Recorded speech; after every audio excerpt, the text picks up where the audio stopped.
She pressed her knuckles against the gatepost and didn't knock right away. She just there, breathing one hand flat against her stomach, where the baby had been still too long for comfort, feeling the weight of 2 days walking in every bone of her body. 9 doors had closed in her face. 9 people had looked at her and decided she was a problem, not a person. She was 24 years old, and she had nothing left but her hands and the stubborn belief that one more door might be different. So she knocked. If this story already has you holding your breath, welcome. Subscribe to our channel and follow Charlotte's journey all the way to the end. And drop a comment below telling us what city you're watching from. I want to see just how far this story travels. Charlotte Whitmore had counted 9 doors before she reached the Callahan gate. The first had been the hotel on Main Street in Mill Haven, where the clerk looked at her face, then at her stomach, then back at her face, with the particular calculation of a man deciding how much social risk a single guest was worth. He'd told her the rooms were full. She'd stood in the doorway long enough to watch him hand a key to the man behind her. The boarding house on Cedar Street had been more direct. The woman there had looked at Charlotte's belly and said, "We don't take that kind of trouble," and closed the door before Charlotte could finish her sentence. The preacher at the Methodist church had listened to 2 minutes of her story, handed her a folded pamphlet about repentance and the mercy of God, and told her the charity fund was depleted until the fall collection. The doctor said he needed payment up front half before he would so much as take her pulse.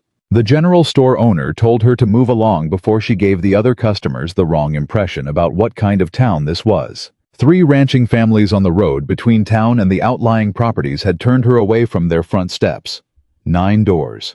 2 days of walking through August heat that pressed down on Montana like something with intention, something that had decided to make things as hard as possible.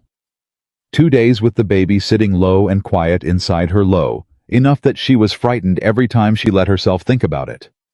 Her right shoe had worn through at the heel, and every step sent a small bright line of pain up through her ankle, into her calf, regular as a second heartbeat. She had learned to ignore it. She had been learning to ignore things for 6 months. She had come to Mill Haven in May, with a reference letter from her previous employer in Bozeman, a week's wages, saved clean clothes, and enough to cover a month at the boarding house while she found a situation. She had found a cooking and housekeeping for the Henderson family. 3 children, a large house demanding work, but honest work. For 6 weeks, it had been something she might have called manageable. Mrs. Henderson was exacting in the way of women who have learned that the world will not manage itself, and Charlotte had respected that in her, had worked inside it with the competence her mother had spent 15 years building into her hands and her mind. Then the baby became impossible to hide, and Mrs. Henderson had given her a week's wages and a Sunday afternoon to clear her things and find other arrangements. Charlotte did not blame her. She had stopped blaming people in a general way around the time the 3rd door closed. People were not usually cruel because they wanted to be.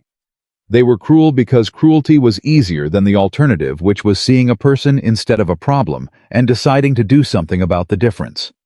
That required something most people were too tired or too frightened to spend. She understood this. It did not make it easier. She had simply decided that understanding it and enduring it were both things she was capable of, and she did both. She was 24 years old. She had a face that people called pretty when they were being generous, wide eyes, the color of creek water in late September, a mouth that curved easily, thick chestnut hair that was always coming loose from whatever she'd pinned it with by midday. People noticed her face, and then they looked down and noticed the rest, and whatever goodwill the face had bought her evaporated.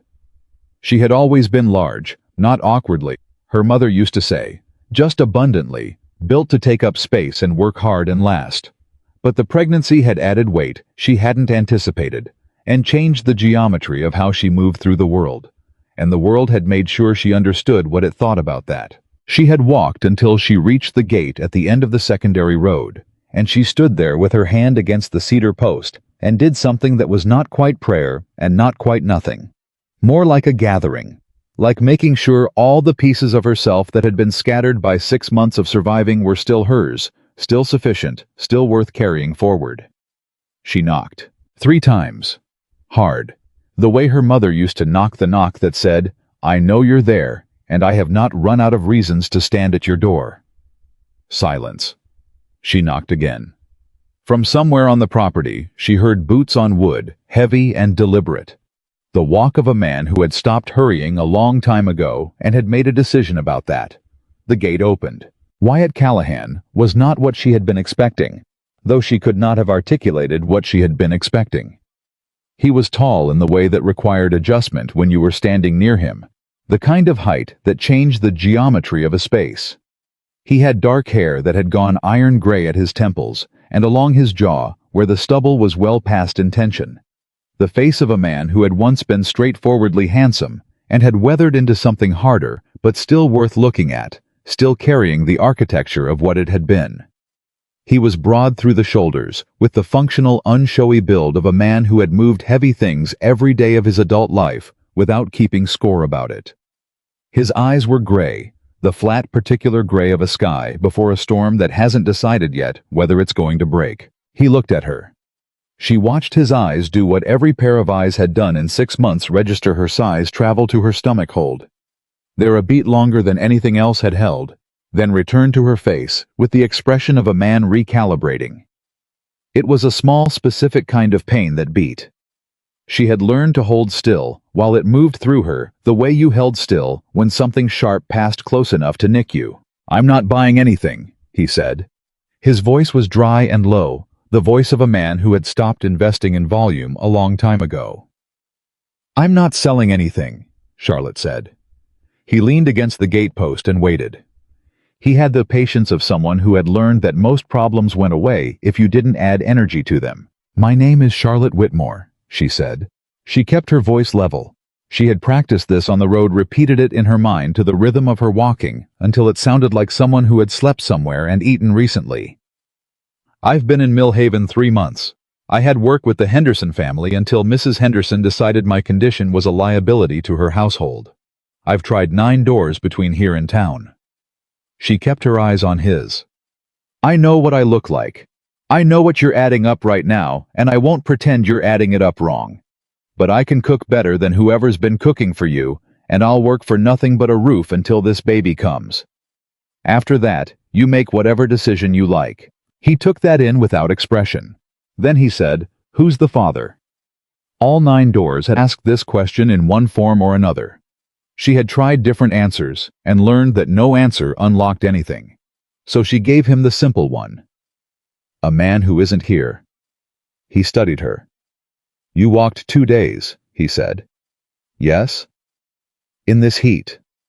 "Yes." "You stopped at the other properties?" "3 of them." Something changed in the set of his jaw. Something so small she might have imagined it, but she didn't think she had. He had the kind of face that showed very little, but she had grown up reading what people said between the words, and something was there.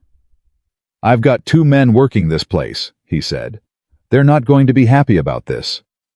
"They don't have to be happy about it," Charlotte said. "They just have to eat whatever comes out of the kitchen." He looked at her for one more long moment. Then he stepped back from the gate. "3 days," he said. "You work, you keep out of the way of the operation, we see how it goes." She walked through the gate before he could reconsider. The kitchen told her everything she needed to know, and some things she hadn't asked. She stood in the doorway and read it the way she always read a new kitchen, quickly, accurately, without commentary, taking stock before touching. Pots cleaned without care, and stacked by whoever had finished fastest. Salt in an open-topped container, gone hard as stone. A stove that hadn't been properly cleaned in months, losing heat through the grease buildup. Shelves with better provisions than she'd expected. Good quality, reasonable quantity, but organized by accident rather than any logic of cooking or use. A crock of dried herbs in the back that had been there long enough that she'd have to assess what was still viable. She set her bag down by the door and opened her small notebook. The one she'd kept since she was 12. The one her mother had given her and told her to write down everything worth knowing. She started an inventory. "Room at the end of the hall," Wyatt said from behind her. "It's empty." "Thank you." She heard him start to go. "Mr. Callahan." He stopped. "Do you have a preference for tonight's meal? I'll work with what's here." He looked back at her, as if she'd said something in a language he'd once known and mostly forgotten. Then he shook his head once. "Just something warm," he said. He was gone before she could say anything else. She stood in the quiet of the kitchen and held the notebook against her chest for a moment and thought about those 3 words, which were the words of a man who had stopped expecting more than the minimum and had made his peace with it. Just something warm. She thought about how long a person had to be cold before they said it like that. Then she picked up her pencil and went back to the inventory. Earl Gaines came in 20 minutes later, with the manner of a man who had formed a verdict before he walked through the door and was here to deliver it. He was around 50, with a face that outdoor work and time had turned to something that gave very little away without a decision, and hands that had been broken and healed badly on at least 2 occasions. He stood in the doorway with his arms crossed and looked at Charlotte, the way a man looked at something he didn't want to have to deal with, but was going to deal with professionally. "Wyatt told me," he said. "Then I don't need to introduce myself." He came in and leaned on the back of a chair, claiming the space without sitting down. "I've been with Callahan Ranch going on 16 years. In 16 years, I've seen maybe 4 decisions I thought were wrong." He looked at her directly. "This might be number 5.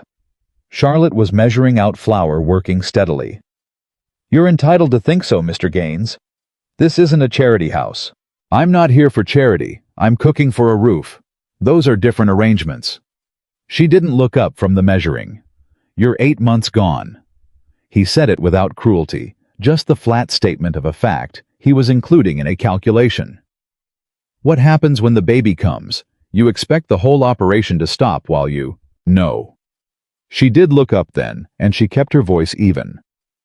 "I don't expect the operation to stop. I expect that when the time comes, we'll manage it the same way working people manage everything that doesn't go according to plan, which is to say, practically and without drama."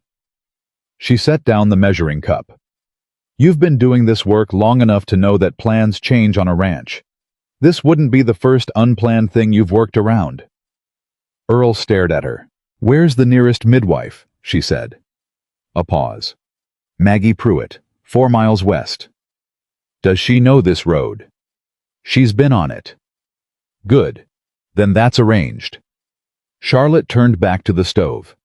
"Is there anything you'd like in particular for supper? I'm planning on a proper stew if the dried beef is still good, but if someone has a preference." "Nobody's had a preference in about 3 years, Earl said. He left without waiting for an answer, and Charlotte filed that sentence carefully away, alongside what she'd already seen in the kitchen, and what she'd heard in Wyatt's voice when he said just something warm. She was beginning to understand the shape of what she had walked into. The younger one appeared at the kitchen door, not an hour later, with the quality of a person who had heard something interesting from another room and could no longer resist the direction of his curiosity. He was around 22. Red hair, a face full of freckles. The kind of open expression that hadn't yet learned to keep its reactions inside.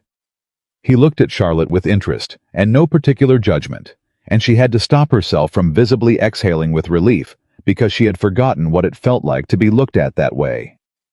"Smells good," he said. "It isn't ready yet." "What is it?" "Stew if this stove will cooperate. Biscuits if the flour's still good."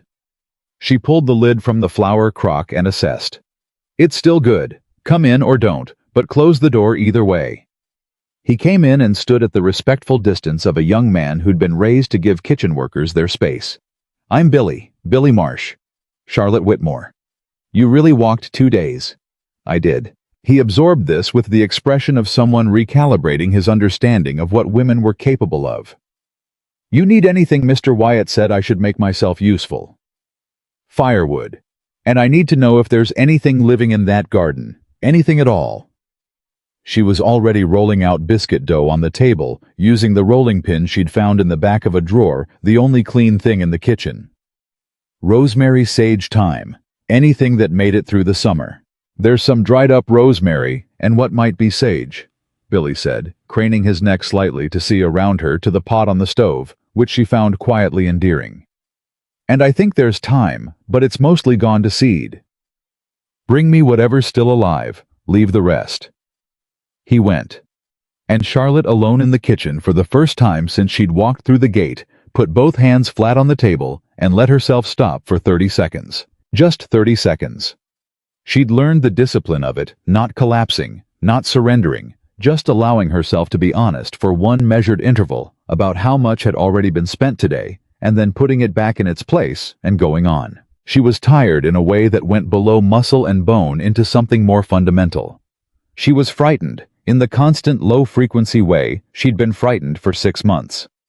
The background hum of what happens to a woman alone. What happens to a baby without a home? What happens if this door closes too? She breathed. She straightened her spine. She picked up her wooden spoon and went back to the pot. The fear didn't leave. She had learned a long time ago not to need it to. Wyatt smelled it before he made a decision about it. He was in the barn, with fence line calculations he'd been putting off for 3 weeks, and the smell reached him through the window in the way memory sometimes did. Uninvited, not negotiating, simply arriving. Something warm and layered, the smell of good cooking of a kitchen, where someone knew what they were doing and was doing it fully. He had been telling himself for years that Earl's cooking was enough. That food was fuel, and needing it to be more than that was a weakness he'd grown past after Margaret left. He understood, standing in the barn with his ledger still open in his hands, that he had been lying to himself about this, specifically for longer than he'd admitted. He washed his hands at the pump and went inside. The table was set. Not elaborately. No decoration, no performance. Just plates and spoons, placed correctly, the cast-iron pot at the center, with its lid, keeping the heat biscuits in a cloth on a plate beside it. A pitcher of water with sprigs of rosemary floating in it. He looked at the rosemary, and understood that she had walked out to that dead garden, and found the one thing still alive in it, and brought it inside. And that this was the kind of person who saw what was possible, and moved toward it, without being asked. Charlotte was at the basin with her back to the room, washing the pots she'd already used. She didn't turn when she heard him. "Sit down," she said. "It's ready." He sat.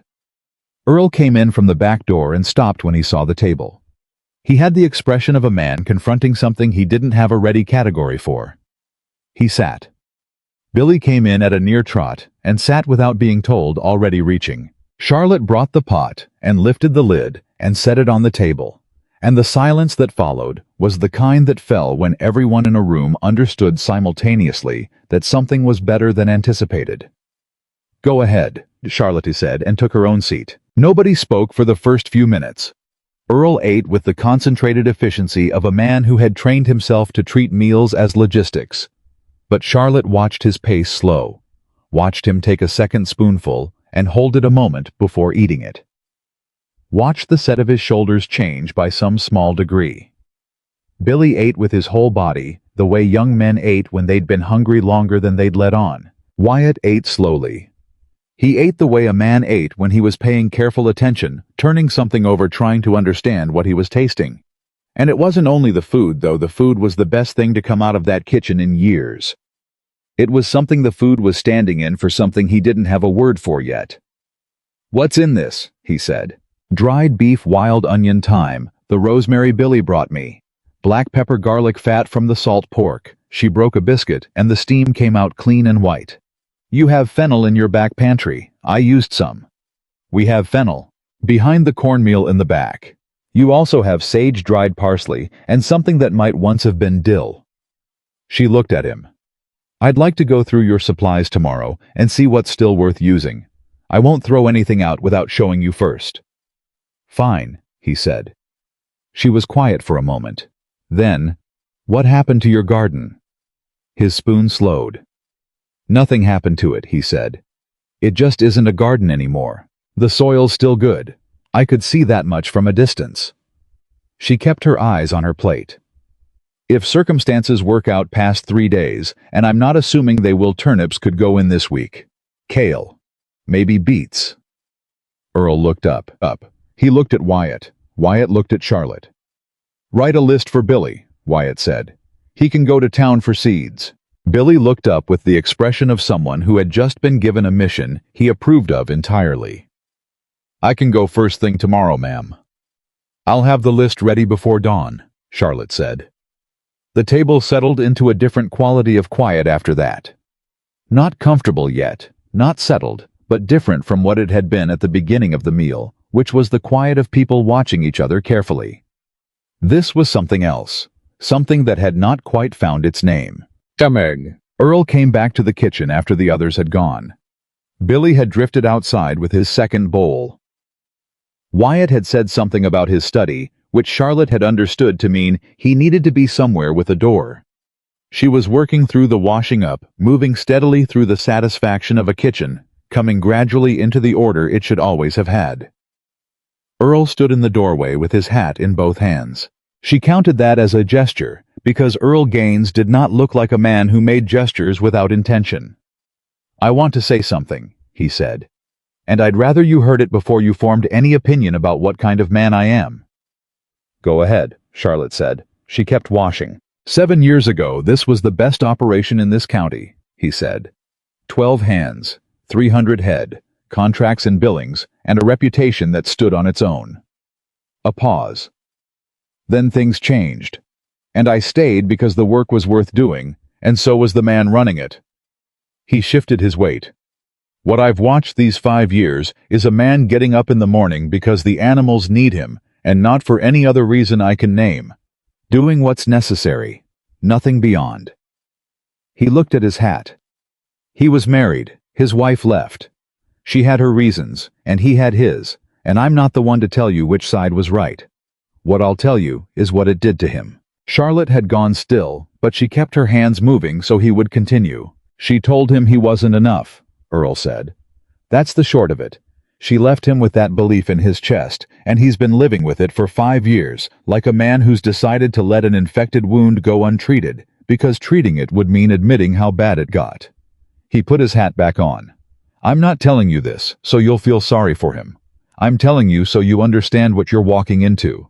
You can cook every meal right, and tend that garden, and save every animal in that barn, and none of it will matter unless the man who owns this place decides he wants it back. That's not a decision anybody can make for him." "No," Charlotte said. "It isn't." He looked at her steadily, waiting for what came after that. "But," she said, "sometimes people need to see what possible looks like before they can want it again. Sometimes they've been looking at impossibility for so long, they've forgotten the other thing exists." Earl studied her for a long moment. His expression didn't soften. It wasn't that kind of face. But something in it acknowledged what she'd said, gave it a place. Filed it. "Good night, Miss Whitmore," he said. "Good night, Mr. Gaines." She found the calf at 4 in the morning. She had not been able to sleep. The baby was restless, turning and shifting and pressing in ways that made every position untenable, and she had gotten up to walk the hall, a habit of these late weeks, when lying still felt like a sentence. She had gone past the back door and stepped outside for air, and that was when she heard it. She had spent 3 years on her uncle's farm in Wyoming after her parents died, and the sound a calf made, when it was in distress, was the kind of sound that bypassed deliberation and went directly to the part of the mind that acted. It was low and intermittent, easy to dismiss as wind or a night bird. She didn't dismiss it. She found the calf in the third stall on its side, in the straw legs, paddling weakly. It was 3 or 4 weeks old, pale brown, a white star on its face, and its tongue, when she checked, was pale and dry. The mother was in the neck stall, calling in the low, continuous way of an animal that was worried and had nevertheless made a decision. She went back to the house for a bucket and a cloth. Getting down to the stall floor was a negotiation with her body that required several stages and no small amount of stubbornness. She found the position the baby would permit and settled into it with the matter-of-fact determination she had developed for all the things that were difficult now, which was to acknowledge the difficulty and do the thing anyway. She began the careful, slow work of getting water into the animal without overwhelming it. Wyatt found her an hour later. She heard him stop in the barn doorway. She didn't turn around. She rejected him, Charlotte said. Or he got separated and she decided she was done. He's dehydrated. He needs water and warmth and somebody sitting with him. A pause. "Can you bring me more water and something warm? Old coat, blanket, anything." He said nothing. He went. He came back with both things. He sat down across from her on the other side of the calf, and she watched his hands on the animal, the right pressure, the right authority, calm without force. And she recognized in those hands the particular competence of someone who had done this work for years and cared enough to learn how to do it right. Not performed competence. The real kind worn smooth by repetition. They worked in silence for a long time. The barn at that hour had a different quality than daytime. Closer, quieter, with the weight of everything living and breathing gathered together in the dark. Charlotte was aware of being very tired and also of not wanting to leave, which she recognized as the kind of contradiction that arrived when you were somewhere that felt against all rational evidence, like somewhere you might belong. The calf's tongue went from pale to pink. Its legs stopped paddling and just rested. "He's going to be all right," Charlotte said. "Yeah," Wyatt said. He was looking at the animal, not at her, and his face in the low light had let something down. Not softened. Unarmored. The face of a man who wasn't aware of being watched, who had stopped managing his expression for the moment, and what showed was something older than the blank gray of his public face. Something that had loved this work once, and was only now understanding how far away from that it had drifted. "Does he have a name?" Charlotte asked. "No." He said it quietly. "I stopped naming them." She waited. The barn was very still. "Finn," he said after a long time. "Finn," she repeated. "That's a good name." He didn't respond to that. But he stayed until the calf was steady, until they were both sure. And then he stood and offered Charlotte his hand, without asking whether she needed it, which she did, and she took it without comment, which was the only kind of dignity available. I went inside without another word. She stood in the barn a moment longer and looked at Finn, who had found the uncomplicated piece of a young animal that had come through something hard, and decided it was over. "Good boy," she said softly, and went back to the house. Billy came to the kitchen in the early morning with eyes not quite awake, and stopped short at the smell of coffee. "How long have you been up?" he said. "A while." She slid a cup across the table toward him. "There's a calf in the third stall who had a hard night. Will you look in on him this morning? Keep his water up." Billy took the coffee and nodded. Then the full meaning of what she'd said arrived in his face. "Wait. How'd you know?" "I heard him." He looked at her. "His name is Finn," she said. The silence that followed had a particular quality. "Mr. Wyatt named him," Billy said. "Yes." She heard him set his cup down on the table with a small, careful sound. He was quiet for a moment. "He hasn't named one in 2 years," he said mostly to himself. Then he straightened, picked up his coffee, and went to do his chores, whistling something low and earnest as he crossed the yard. The sound of a young man who had decided without examining it too closely that something had shifted. Wyatt found her in his garden at mid-morning. She was working a row with a stick, turning over soil and assessing it, writing in her notebook. She moved slowly, crouching carefully in stages, one hand on her knee for balance, and he watched her accommodate what her body required without complaint or performance, with the same matter-of-fact practicality she brought to everything, and something moved through him that he didn't immediately have a name for. She looked up. "Good soil," she said. "Better than it looks. Whoever worked this last knew what they were doing. My wife." He had not intended to say it. It came out the way things came out when a man had been alone long enough that certain words just rose on their own, surprising him. "She used to garden." Charlotte looked at him for a moment. Then she looked back at the soil and went back to turning it. She didn't say she was sorry. She didn't ask what happened or how long ago, or fill the space with the careful noise people use to smooth over something sharp. She just went back to the work, and he stood there and was grateful for that, in a way he couldn't have articulated. "What can you put in this late in the season?" he said. "Turnips for certain. Kale, it'll take the frost, so whoever's here to harvest it will benefit regardless." A deliberate pause. "Beets if I plant this week. Beans if there's been enough rain." She stood slowly, pressing her hand to the small of her back. "I'll need seeds. I'll have Billy go to town. I'll have the list ready before he leaves." She looked at him directly. "Mr. Callahan, last night in the barn, you didn't have to stay." He looked at her. "Neither did you," he said. She nodded once. He walked back toward the barn, and he did not examine too carefully the weight of that exchange, the way something ordinary had carried something larger inside it. Nathaniel Brooks arrived just before noon. Charlotte heard the horse at the gate, and then heard two voices in the yard. Wyatt's, and a voice she didn't know, lower deliberate with the particular warmth of a man who had practiced sounding reasonable in circumstances that weren't. She kept her hands in the bread dough and listened without moving toward the door. "I'll be straight with you, Wyatt." The stranger's voice. "Word travels in this county. You've got a woman living in this house, pregnant, no husband to account for." A pause calibrated to let that settle. "I'm not here to make moral judgments. That's a man's private business." "Then we agree," Wyatt said. "And this conversation is over. I'm thinking about the Morrison buyers, the men coming down from Helena next month. They're from back east, Wyatt. They have expectations about how a proper operation presents itself. If they hear something that gives them pause— "The cattle are healthy, the pastures are managed, and my price is fair," Wyatt said. "If they can't conduct business because of who lives in my house, they can find another ranch." "You'd walk away from a contract that size. What did you come here to say?" Nathaniel. A silence. "I came to tell you there's a simple solution to a problem that doesn't need to become complicated," Brooks said, and the warmth had gone from his voice, replaced by something harder and more direct. "The woman goes before the buyers arrive. You keep your deal and your reputation, and nobody has to know this arrangement ever happened. The woman," Wyatt said, "has been on this property one day and has already done more honest work than you've done in 3 visits trying to talk me out of what I own. We're done here, Nathaniel." She heard a horse being turned. The gate. Footsteps on the porch. Wyatt came into the kitchen and poured himself a cup of coffee and stood at the window drinking it, looking out at the yard.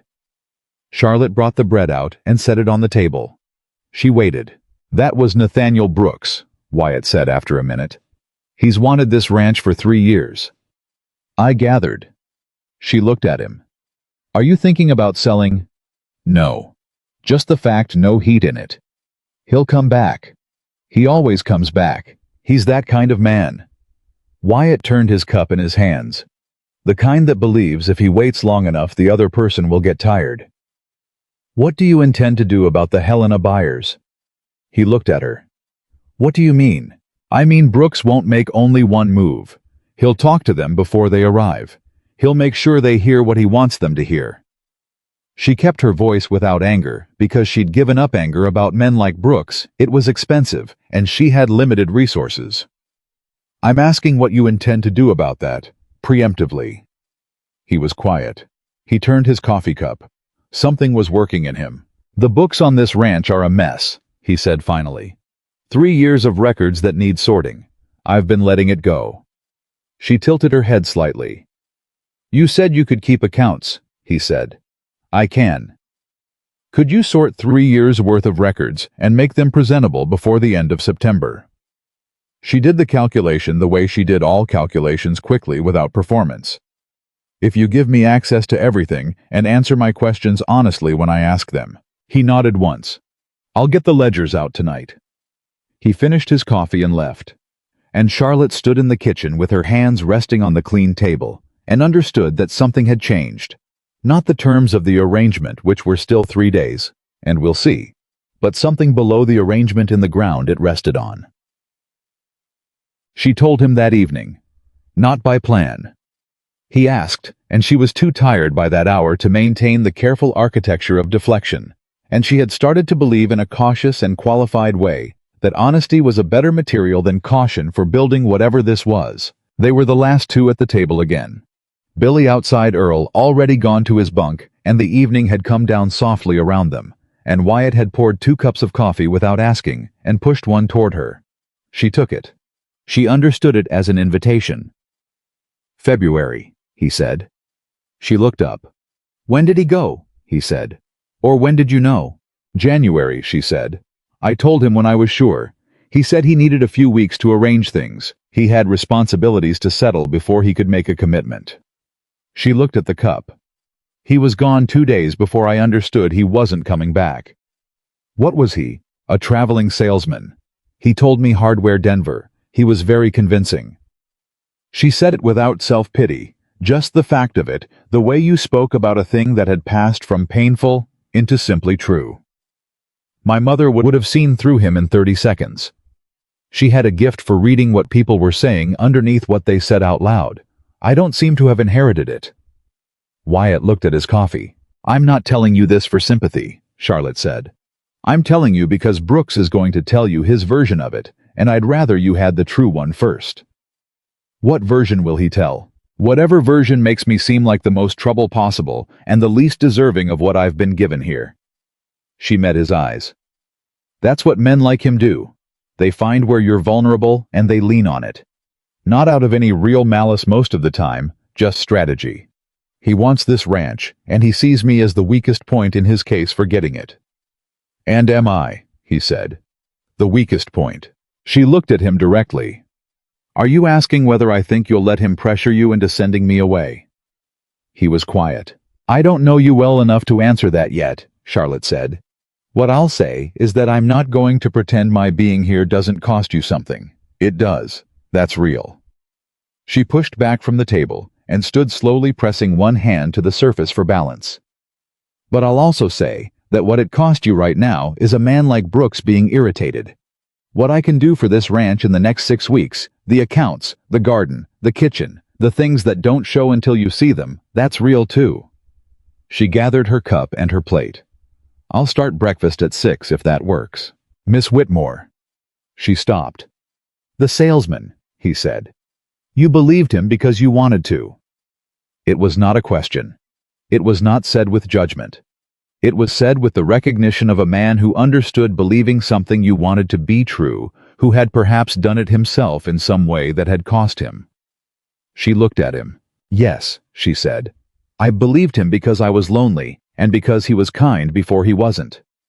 She paused. I don't regret it. This baby is coming regardless, and I intend for this baby to have a mother who doesn't spend her life looking backward. She went to bed. He sat at the table for a long time after she left. He had not talked to a person like that in years. Not the quantity of it. Earl was there every day, Billy not far behind, but the quality. The directness of it, the way she said things without armor or theater, just the fact of what she meant, and then silence. He had forgotten what that felt like talking to someone who was not performing themselves. Margaret had told him he was impossible to talk to. She had said it often enough, and with enough precision, that he had come to believe it was simply true, the way a man came to believe many things his wife told him often enough. He'd stopped trying to be someone worth talking to, because the evidence had seemed clear. Earl had come to him late in the afternoon. Had said without much preamble, I owe you a revision. On what? My earlier thinking, Earl said. Looked like I might have been wrong about number 5. For Earl, that was an apology and a declaration of confidence rolled into one sentence. Wyatt looked at the kitchen clean ordered in a way it hadn't been in years, smelling of coffee and the rosemary she'd put in the water pitcher. The first decoration this room had seen since the last time Margaret had arranged something, and declared it sufficient. He thought about Finn. He thought about a man who names a calf after 2 years of naming nothing, and what that meant about what had started to shift in him before he'd had the chance to decide whether to allow it. I thought about possible. He turned that word over. He had spent 5 years with the firm conviction that the life he had now was the one he'd ended up with, and that the work of a man was to manage what he had without complaint and without wanting more. He had built that conviction carefully and maintained it at some expense. He understood sitting in the kitchen with his empty cup that Charlotte Whitmore's arrival had put a crack in it. Not a big one. Not yet. But a crack. He got up and went to bed. He did not sleep for a long time.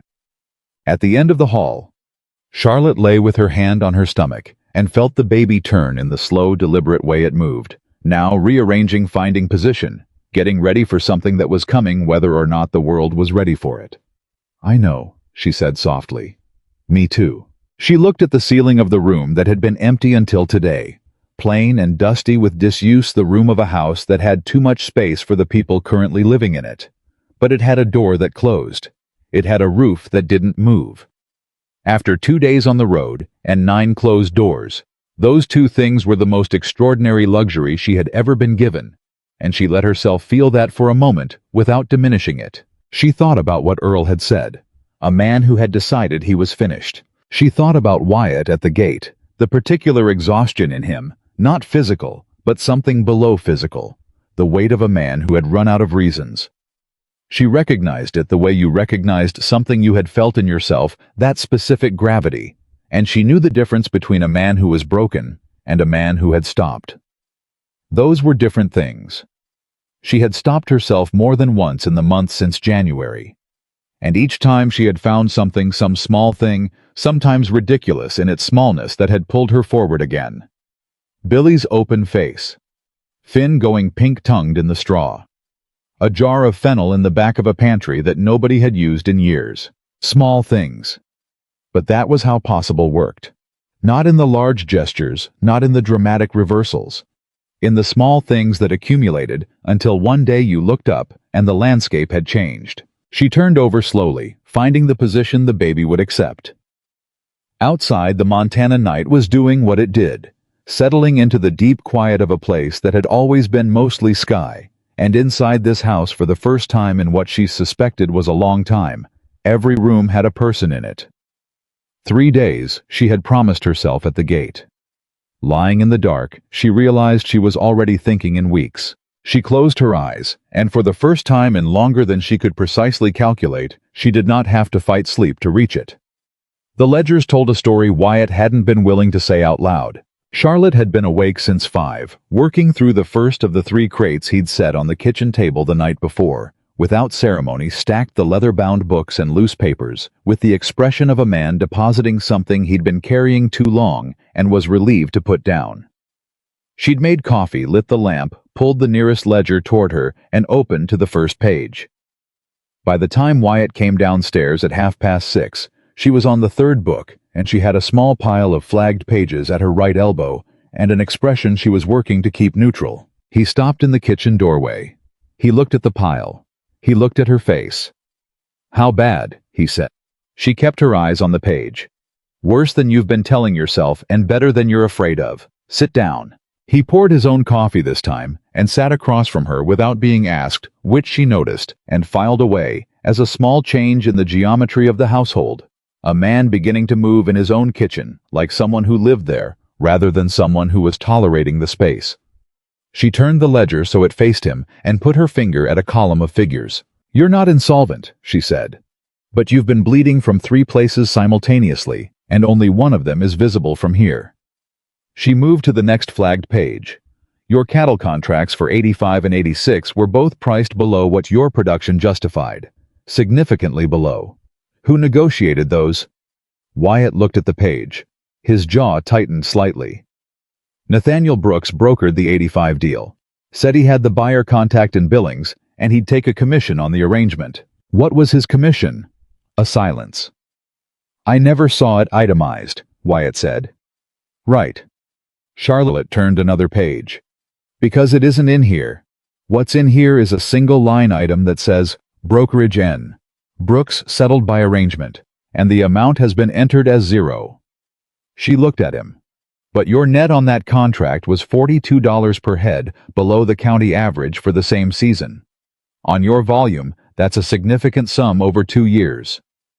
He was very still. "He told me the market was soft," Wyatt said. "The market wasn't soft in 85, not in Montana." She said it without accusation, just the fact, because she had learned early that the way you told a man he'd been used was the difference between a man who could hear it and a man who couldn't. "I'll need to write to the county recorder's office for the public sale records from that period. But from what I'm seeing in here, this isn't sloppiness. The books have been kept meticulously in some places and left deliberately unclear in others. That pattern has a shape." He looked at her. "What kind of shape?" he said. "The kind that's useful to someone on the outside," Charlotte said. "Someone who needs your numbers to look worse than they are, and who has enough access to make sure that happens." He stood up. He walked to the window. He stood there with both hands wrapped around his cup and did not speak for a full 30 seconds, which Charlotte counted because she had learned to read his silences, and this one had weight to it. The weight of a man reviewing something he'd suspected but hadn't been willing to name. "I trusted him," Wyatt said. "We've known each other 15 years. "I know." She kept her voice even.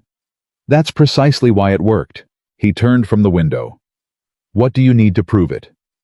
"Time," she said. "And access to everything. Letters, receipts, anything signed. I'll need to write to Billings for the public market records." She paused. "And I need you to understand that we may not find anything provable. Men like Brooks are careful. He may have kept everything technically legal while ensuring the outcome he wanted." "What outcome does he want?" "Your land," Charlotte said simply. "At the lowest possible price, preferably after you've been convinced you can't sustain it without selling." She closed the ledger. "He doesn't need to steal from you, Mr. Callahan. He just needs you to believe you're failing." The kitchen went quiet. Outside, she heard Billy in the yard, the sound of the gate, the muffled rhythm of morning chores that continued, regardless of what was being said inside. The ordinary sounds of a functioning ranch, which was itself a kind of evidence the place was not dying. It was being told it was dying. Those were different things. "You're not failing," Charlotte said. "You've been made to feel like you are. That's a calculation, not a fact." He looked at her for a long moment. Then he picked up her empty coffee cup and refilled it without being asked and set it back in front of her and went outside. She took it for what it was. She turned to the next flagged page and kept working. Billy came back from town at 11 with seeds, a bag of feed, and the expression of a young man trying to decide how much of what he'd heard was worth repeating. Charlotte read it on him the moment he walked through the kitchen door. "Sit down," she said. She was at the stove and she didn't turn around. "Tell me what people were saying." "Miss Charlotte." "Tell me, Billy." He set the seed packets on the table. He sat. He turned his hat in his hands with the particular restless motion of a person carrying something uncomfortable. "Mrs. Larson at the dry goods, she asked me who the woman at the Callahan place was, and before I could answer, she said she already knew, and that the whole town knew, and that it wasn't the kind of thing that should be allowed to go on." "What specific thing?" Charlotte asked, still at the stove. She said. He stopped. He cleared his throat. "She said a decent woman wouldn't be living in a man's house without being his wife, and that a woman who was already in trouble once wasn't likely to conduct herself better a second time." The stove did not react. Charlotte did not react. She turned the pan with the careful, deliberate motion of a woman who had decided several months ago that other people's assessments of her did not get to determine what she did with her hands. "Was Mr. Brooks in town?" she said. Billy looked up. "He was at the feed store when I came in. He didn't speak to me directly, but he spoke to 2 other men while I was there. I couldn't hear what he said, but he looked over at me twice while he was saying it." "Of course he did."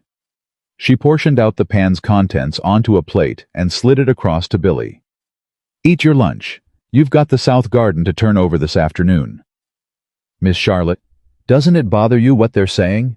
She pulled her chair out and sat across from him and looked at him with the level directness she'd found to be the most useful response to that question, which she'd now been asked in various forms for months.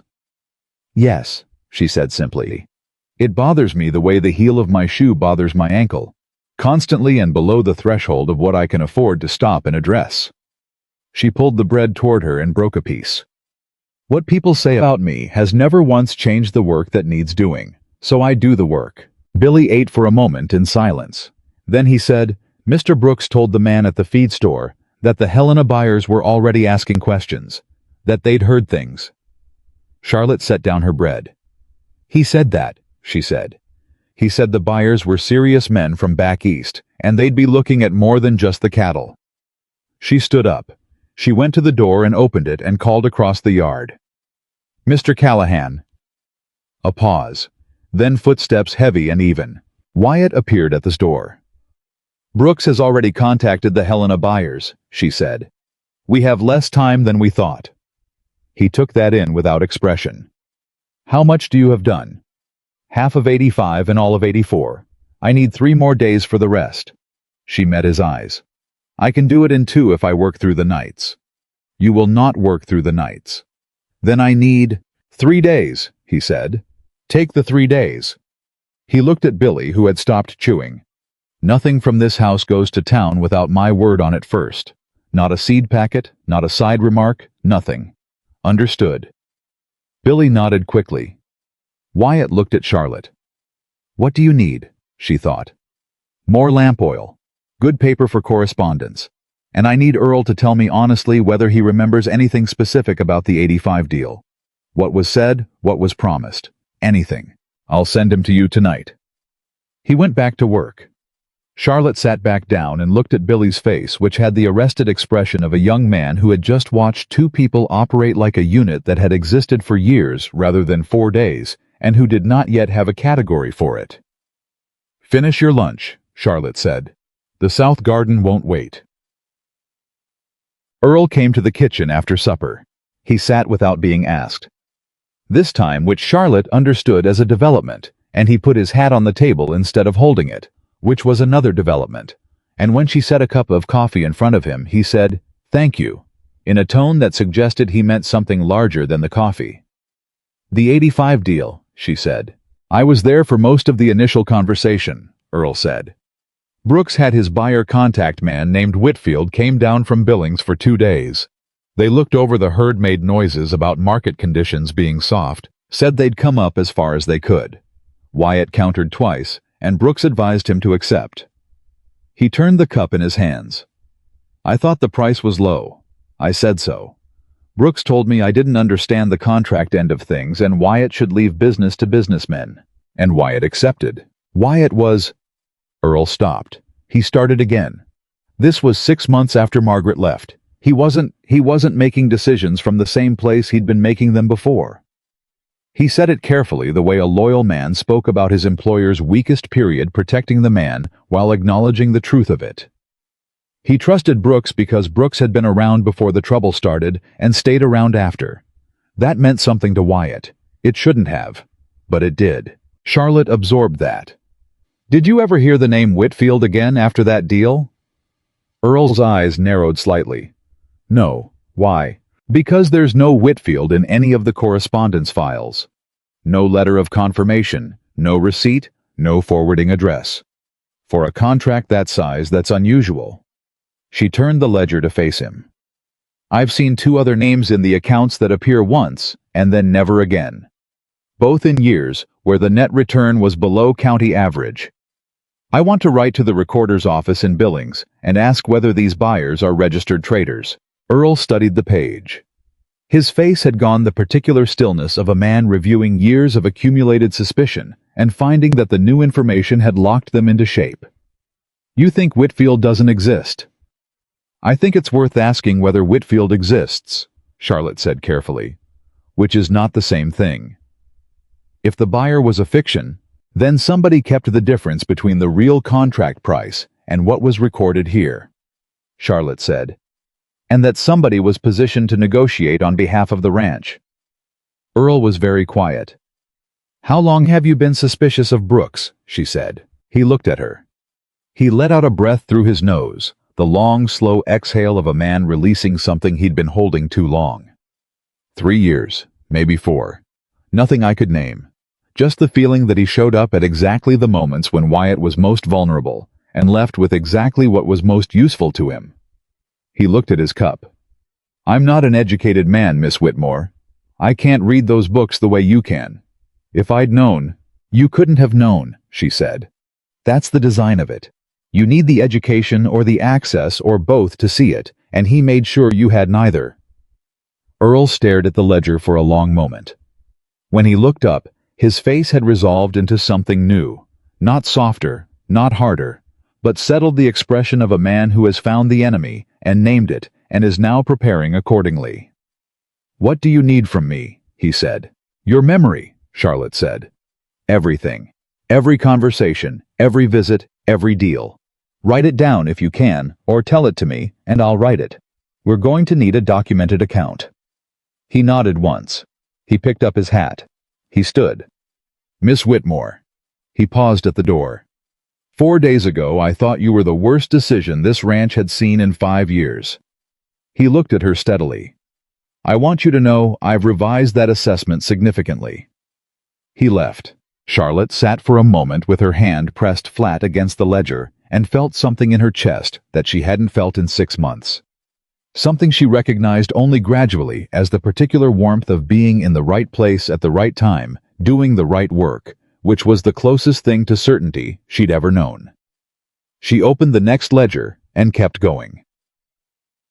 The morning of the 5th day, a woman appeared at the ranch gate while Wyatt and Earl were out on the east pasture. Charlotte heard the horse and stepped to the window.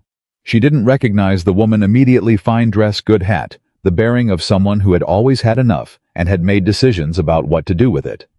Then she placed her Harriet Benson, wife of the Methodist preacher, the man who had given Charlotte the pamphlet about repentance. Charlotte dried her hands on her apron and went to the door. She opened it before the woman had a chance to knock, which she could see startled Mrs. Benson, who had prepared herself for a longer arrival. Charlotte stood in the doorway and waited. "Good morning," Charlotte said. Mrs. Benson took in Charlotte's appearance, the apron, the loose hair from a morning's work, the unmistakable presence of the pregnancy under everything, with the quick comprehensive assessment of a woman who had trained herself to take full stock of a situation before speaking. "Miss Whitmore," she said, "I heard you were here." "I expect most people have heard by now," Charlotte said pleasantly. "Can I help you with something?" "I came." Mrs. Benson arranged herself. "I came because I believe in plain speaking, and because I think someone should extend you the courtesy of honest conversation before things become more difficult than they need to be." "Then come in," Charlotte said. "I'll make coffee." She stepped back. After a moment's hesitation, Mrs. Benson came in. She sat at the table with the alertness of a woman who had not planned to be offered a seat and was recalibrating. Charlotte made coffee with her back to the room, moving through the familiar motions, giving Mrs. Benson time to observe the kitchen clean, ordered the bread rising on the far counter, the dried herbs in their labeled jars, the ledger books stacked neatly at one end of the table. "This isn't what I expected," Mrs. Benson said. "What did you expect?" A pause. A woman in a difficult situation, making the best of what she'd been given. "That's precisely what I am," Charlotte said. She turned with the 2 cups. "So we're in agreement." She sat. She looked at Mrs. Benson directly. "What did you come to tell me?" Mrs. Benson wrapped her hands around her cup. She had the face of a woman who had been genuinely kind in her life, Charlotte decided, and who had also allowed her community to organize her opinions for her in ways she might not have chosen independently. It was a familiar type, not malicious, just porous. "The town is talking," Mrs. Benson said. "It's not going to stop. I think you know that." "Yes." "A woman in your condition living in an unmarried man's home, doing his accounts, managing his kitchen, restoring his garden, and helping save a calf that would otherwise have died," Charlotte said without heat. "I'm aware of how it looks. I'm also aware that 9 families in this town closed their doors to me rather than ask any questions about how it looked. So I find myself somewhat limited in how much weight I can give to the town's opinion."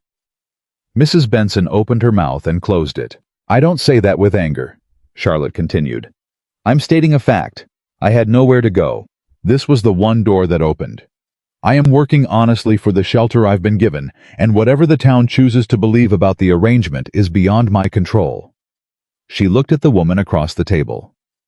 "Now, is there something specific you came to ask me, or did you come to ask me to leave?" The directness landed. Charlotte watched it arrive on Mrs. Benson's face, the small flinch of a woman who had expected to be the one with the upper hand. "I came," Mrs. Benson said carefully, "because Nathaniel Brooks spoke at length to my husband after service last Sunday. He's concerned for Mr. Callahan's reputation. He says what's useful to him," Charlotte said. "Which in this case is my removal from this property before I'm able to do what I've been doing to these books." She kept her voice even. "Mrs. Benson, I'm going to tell you something, and I'm going to ask you to consider it carefully before you decide whether to repeat it, because it isn't mine to share fully, and I'm only sharing it because I believe you came here with a genuine intention, however it was arranged." Mrs. Benson said nothing. She was listening with the full attention of a woman who had not gotten what she expected and was no longer certain what was happening. "Nathaniel Brooks has been working to acquire this ranch for 3 years," Charlotte said. The methods he's used have been careful and patient, and I am not in a position to prove them yet. But I will be. And when I am the men in this county who've been listening to his assessments of this property's value and this rancher's judgment will find that they've been participants in a fraud, however unwittingly. She folded her hands on the table. If you go back to town and repeat what he's told you to repeat, and the town acts on it, and that action forces me off this property before I finish what I'm doing here, then the person who benefits is not this town's moral character. The person who benefits is Nathaniel Brooks. Silence. The clock on the wall marked 7 seconds. You can read the accounts, Mrs. Benson said. I can. You've already found something. I've found the shape of something. Whether I can prove it is a different matter. Charlotte met the woman's eyes. But I'll tell you this, when I walked onto this property 5 days ago, I was looking for a roof. What I found instead was a man who's been systematically deceived by someone he trusted, a ranch that's been undervalued by design, and 3 people, a rancher, a foreman, and a farmhand, who have been holding something together in the dark without understanding why it kept getting harder. She paused. I know what I can do. I know what I'm worth. And I intend to finish what I've started. Mrs. Benson looked at her for a long time. Then she stood up. She smoothed her dress with both hands, and Charlotte saw that her hands were not quite steady. I'll tell my husband, she said, that the situation at the Callahan Ranch is more complex than Mr. Brooks represented. That's all I'm asking. I don't know if it will help. It will help more than the alternative, Charlotte said. She walked Mrs. Benson to the door and watched her ride away, and when the gate had closed and the sound of hooves had faded, she put one hand on the door frame and let herself breathe fully for the first time since the woman's horse had appeared. Her knees were not entirely steady. She was aware in the aftermath of that conversation of how much she had staked on a reading of a woman she'd never met before today, on the judgment that Mrs. Benson was genuinely decent and capable of being reached. It might have gone differently. She had seen the calculation behind the woman's eyes, the point where she was deciding whether the story she'd come with was the story she was leaving with. It had gone right.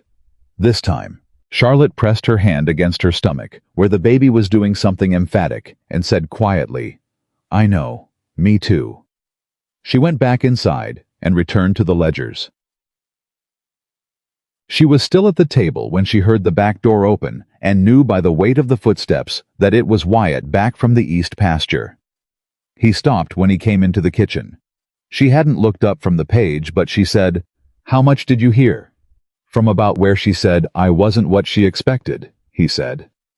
Charlotte set down her pencil. She looked at him. You should have come in. You had it handled.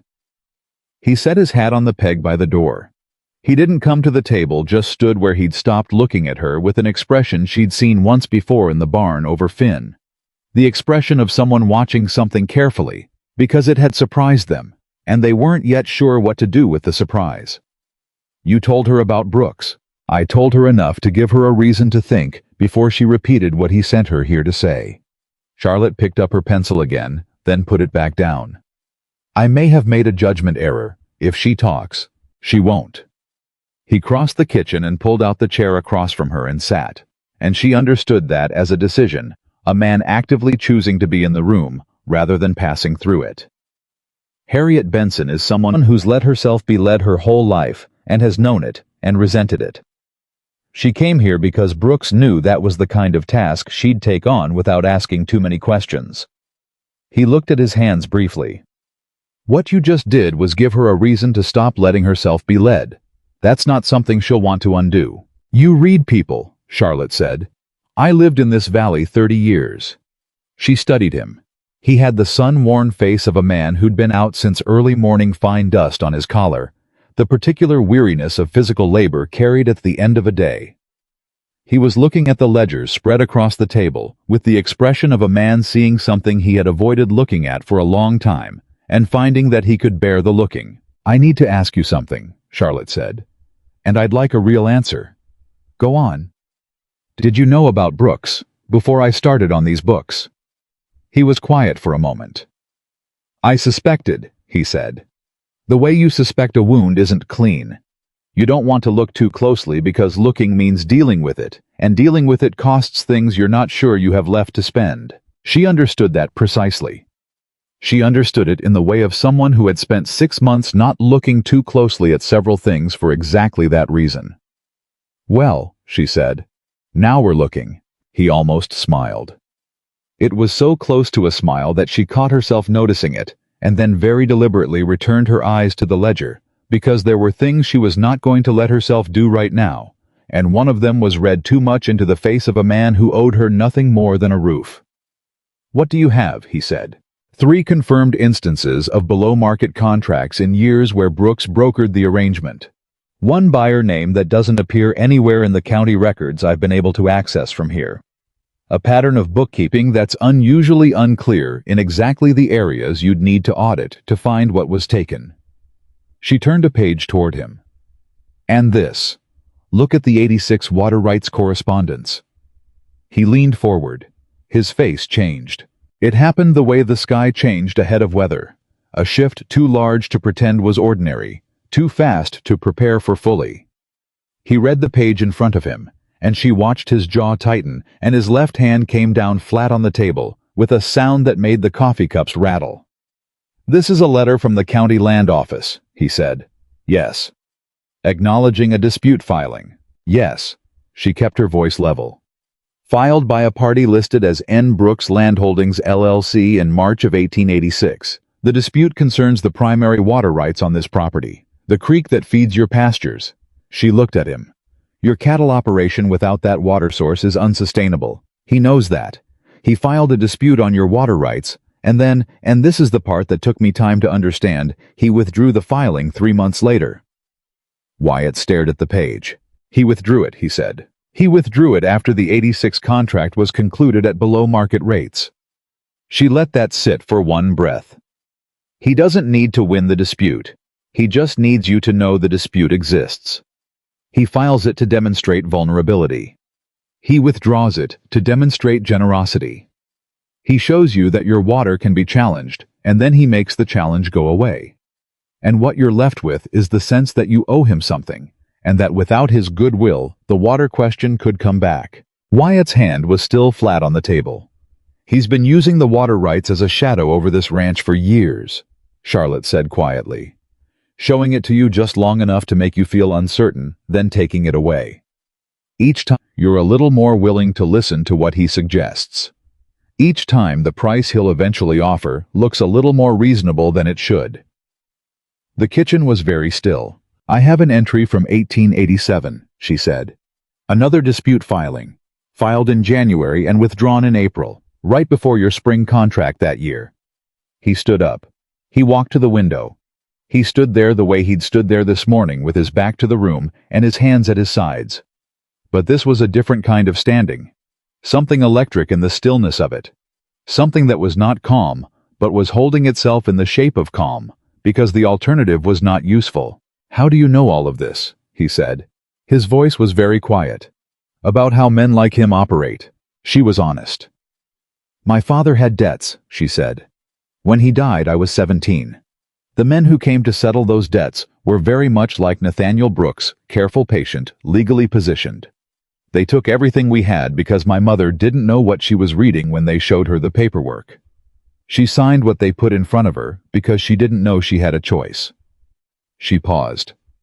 "I taught myself to read contracts before I was 18 because I decided I would never be my mother in that room again." He turned from the window. He looked at her across the kitchen, and in the low light of the late afternoon, his face had something in it that she hadn't seen there before. Something that wasn't pity, which she'd seen plenty of, and wasn't admiration exactly, which she'd seen less of. It was the specific expression of a person recognizing something they hadn't expected to find. "He's going to file the dispute again," he said, "before the Helena buyers arrive." "Almost certainly," Charlotte said. "It's his cleanest move.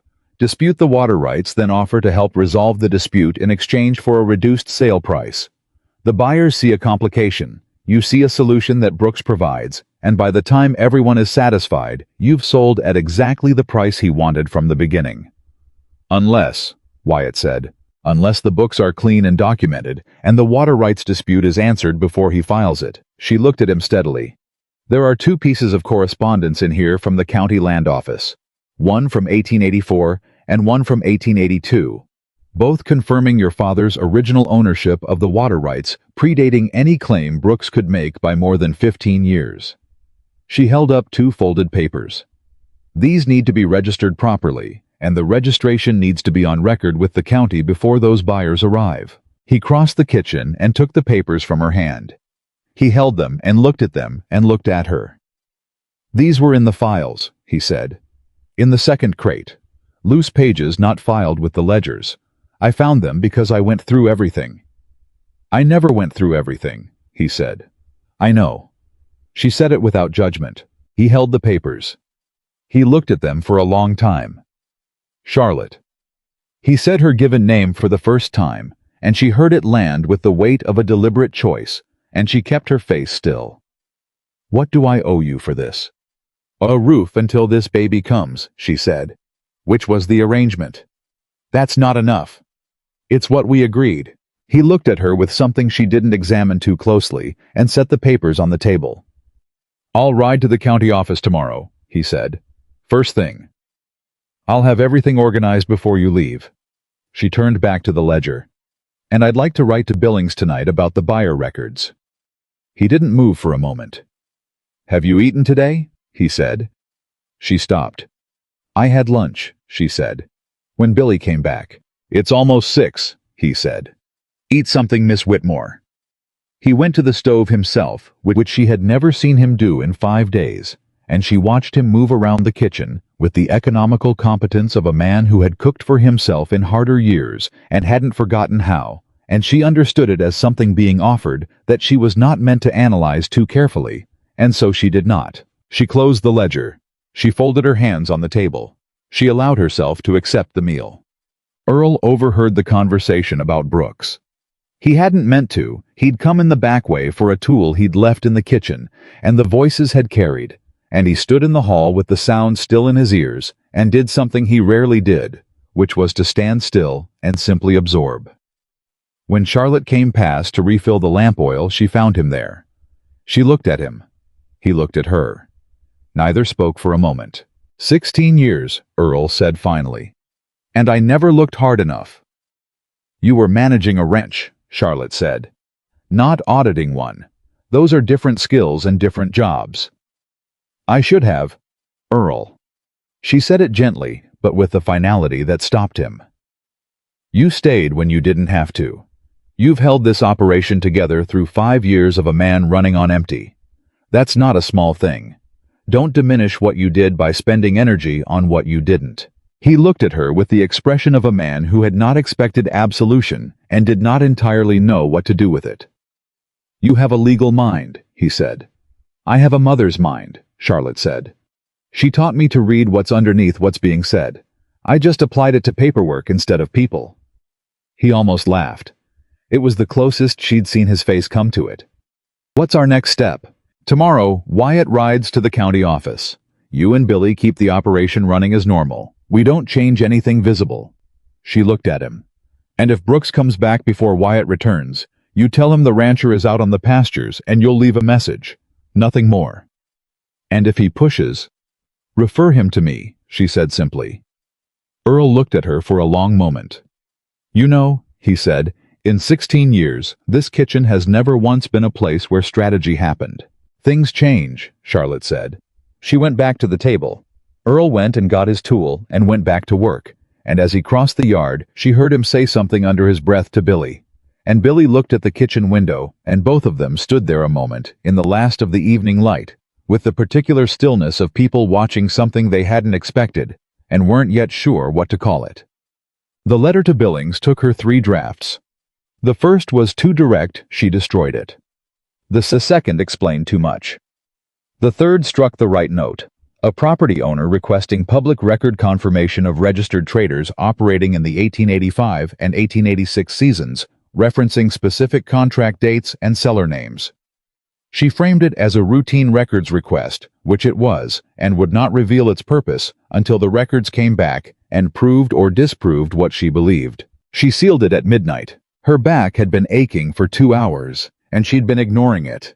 and when she finally stood and allowed herself to acknowledge it, the ache traveled up through her shoulders and settled at the base of her skull in the way that meant she'd been hunched over paper too long. She pressed her knuckles into the small of her back and breathed slowly, and the baby, who had been restless all evening, went suddenly still, in a way that she'd learned to pay attention to. Not silence, but settlement. The baby pausing, as if it too had decided that they had done enough for one day. "All right," she said softly. "We're done." She turned the lamp down. She gathered the organized pages into their proper order, the flagged documents separately. She put the sealed letter for Billings on top, where it would not be forgotten in the morning. She was nearly to the hall when she heard it. A sound from the study. The low sound of a man speaking too quiet to make out words, but carrying that particular quality of someone speaking carefully in a space where they'd decided to be honest with themselves. She stopped. She stood in the hallway and held very still. She heard her own name. She did not hear the sentence around it. She moved on to her room and closed the door softly and stood in the dark for a moment, one hand on the door and one hand on her stomach. She was aware that she had been at this ranch for 5 days. She was aware that 5 days was not enough time for anything she was not yet going to name. She was aware that there were layers to what was happening in this house that she was not authorized to read yet, and that her skill at reading underneath things was in this specific case a liability. She let her hand fall from the door. She sat on the edge of the bed and began the long negotiation with her body that preceded sleep these days. This position, then this one. Then a concession to the pillow, a concession to the lower back. A slow and careful arrival at a state that was not comfort, but was close enough to manage. She thought about what she'd found in the ledgers. She thought about the 2 letters from 1882 and 1884 lying on the kitchen table, patient as old evidence. She thought about the shape the story was taking, the patient dismantling of a man's confidence, one small deceit at a time, over 15 years of maintained trust. She thought about what Earl had said. A man who gets up because the animals need him. She thought about Wyatt saying Finn after 2 years of naming nothing. She thought about possible the word she'd used in this room 5 nights ago, the night she arrived. She'd said it to Earl, and she'd said it to herself, and she'd said it to the ceiling of this empty room. The room was not empty now. She closed her eyes. Outside, the Montana night had come down full in starless clouds building west where the weather came from, and the sounds of the ranch were the sounds of things settling into their rightful rhythms. Animals at rest. The distant creak of the barn in a light wind. The silence of 2 men who had decided to trust something they didn't fully understand yet. Inside the house, in the study at the end of the hall, a lamp burned late.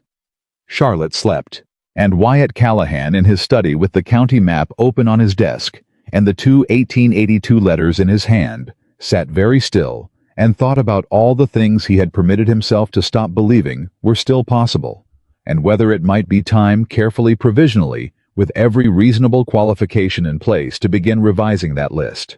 He sat there a long time. When he finally put the letters down and looked up, the clock showed 1:30 and the house was quiet. And through the window, the first faint movement of weather was visible in the west, the sky beginning to change its mind about what kind of night it was going to be. He was not afraid of weather. He had never been afraid of weather. He blew out the lamp and went upstairs, and in the dark of the hallway, he paused outside the closed door at the end where the lamp had been out for hours, where someone who had walked 2 days and knocked 9 doors and found the 10th one open was sleeping with her hand on her stomach and her letter to Billings sealed and ready on the kitchen table. He stood there for 1 breath. 2.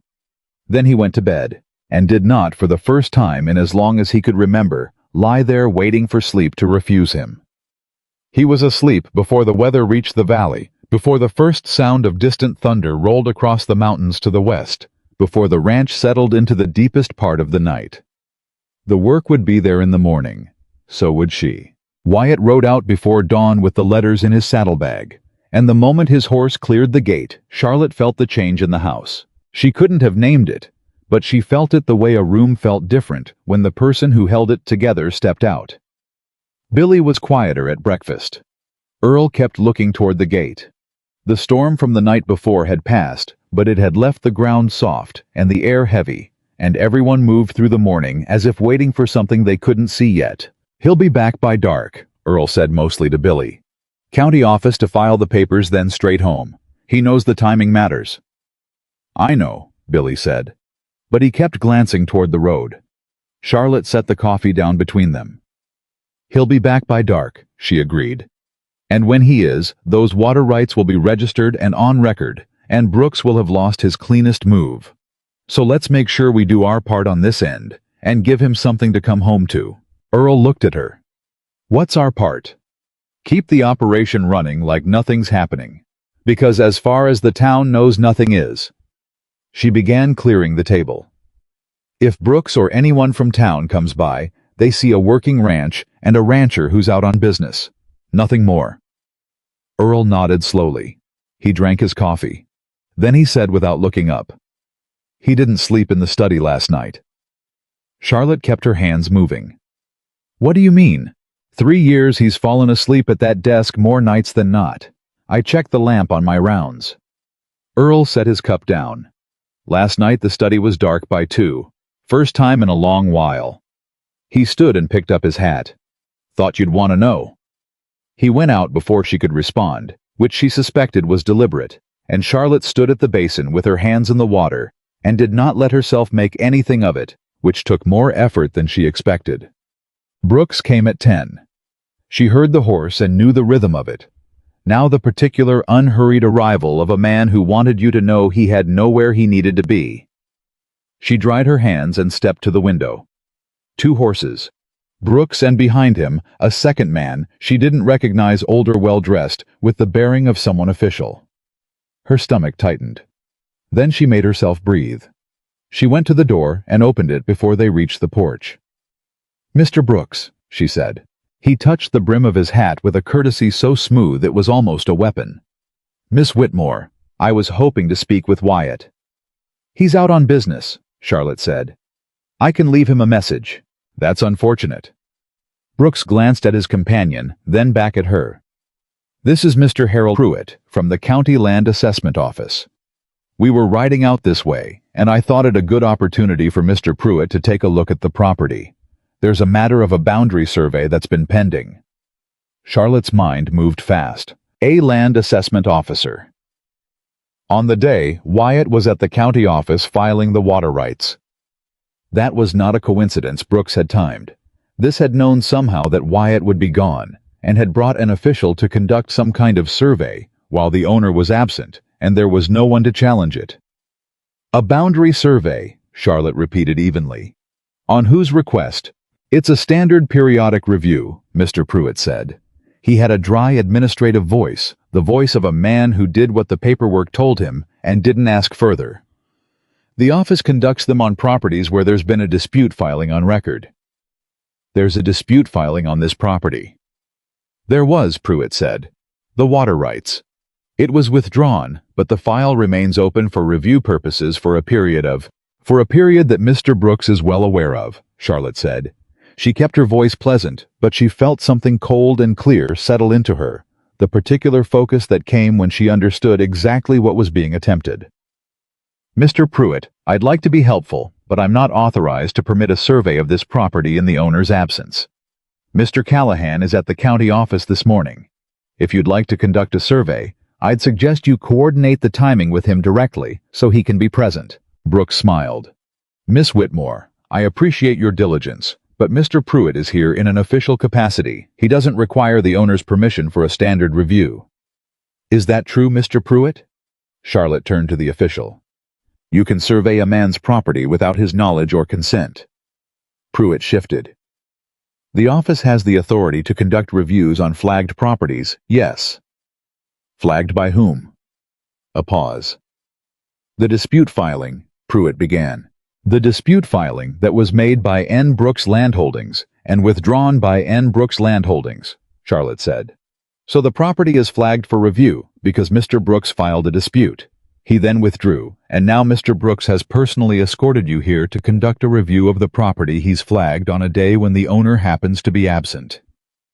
She let that sit for exactly one breath. "I'm not a legal expert, Mr. Pruitt, but if I were you, I'd want that sequence of events to look very clean if anyone ever asked about it later. The administrative calm on Pruitt's face developed a small crack. Brooks's smile did not waver, but something behind it did. Miss Whitmore, you're a guest here. I don't think you fully understand the situation. I understand it precisely, Charlotte said. You've brought a county official to survey this property while its owner is at the county office filing the original water rights registration that predates your dispute by 15 years. She watched Brooks's face when she said 15 years, and she saw it the flicker, the fast recalculation of a man realizing that the woman in the doorway knew more than she should.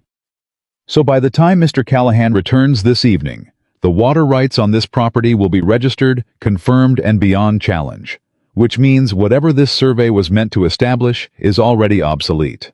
Silence. Mr. Pruitt looked at Brooks. Nathaniel, Pruitt said slowly, you told me this was a routine matter. It is a routine. You told me the owner had been notified. Brooks turned to the official, and for the first time Charlotte saw the smoothness of him falter, saw the man underneath the performance quicker, harder, less in control than he needed to appear. Harold, the woman, is confused about— I don't think she's confused at all, Pruitt said. He looked at Charlotte, then he looked at Brooks, and Charlotte watched a small ordinary man make the small ordinary calculation that people like Brooks depended on going the other way.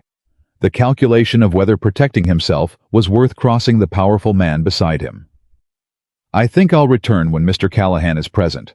I don't conduct surveys under contested circumstances. That's how a man loses his position. He turned his horse. Brooks's jaw was tight. Harold.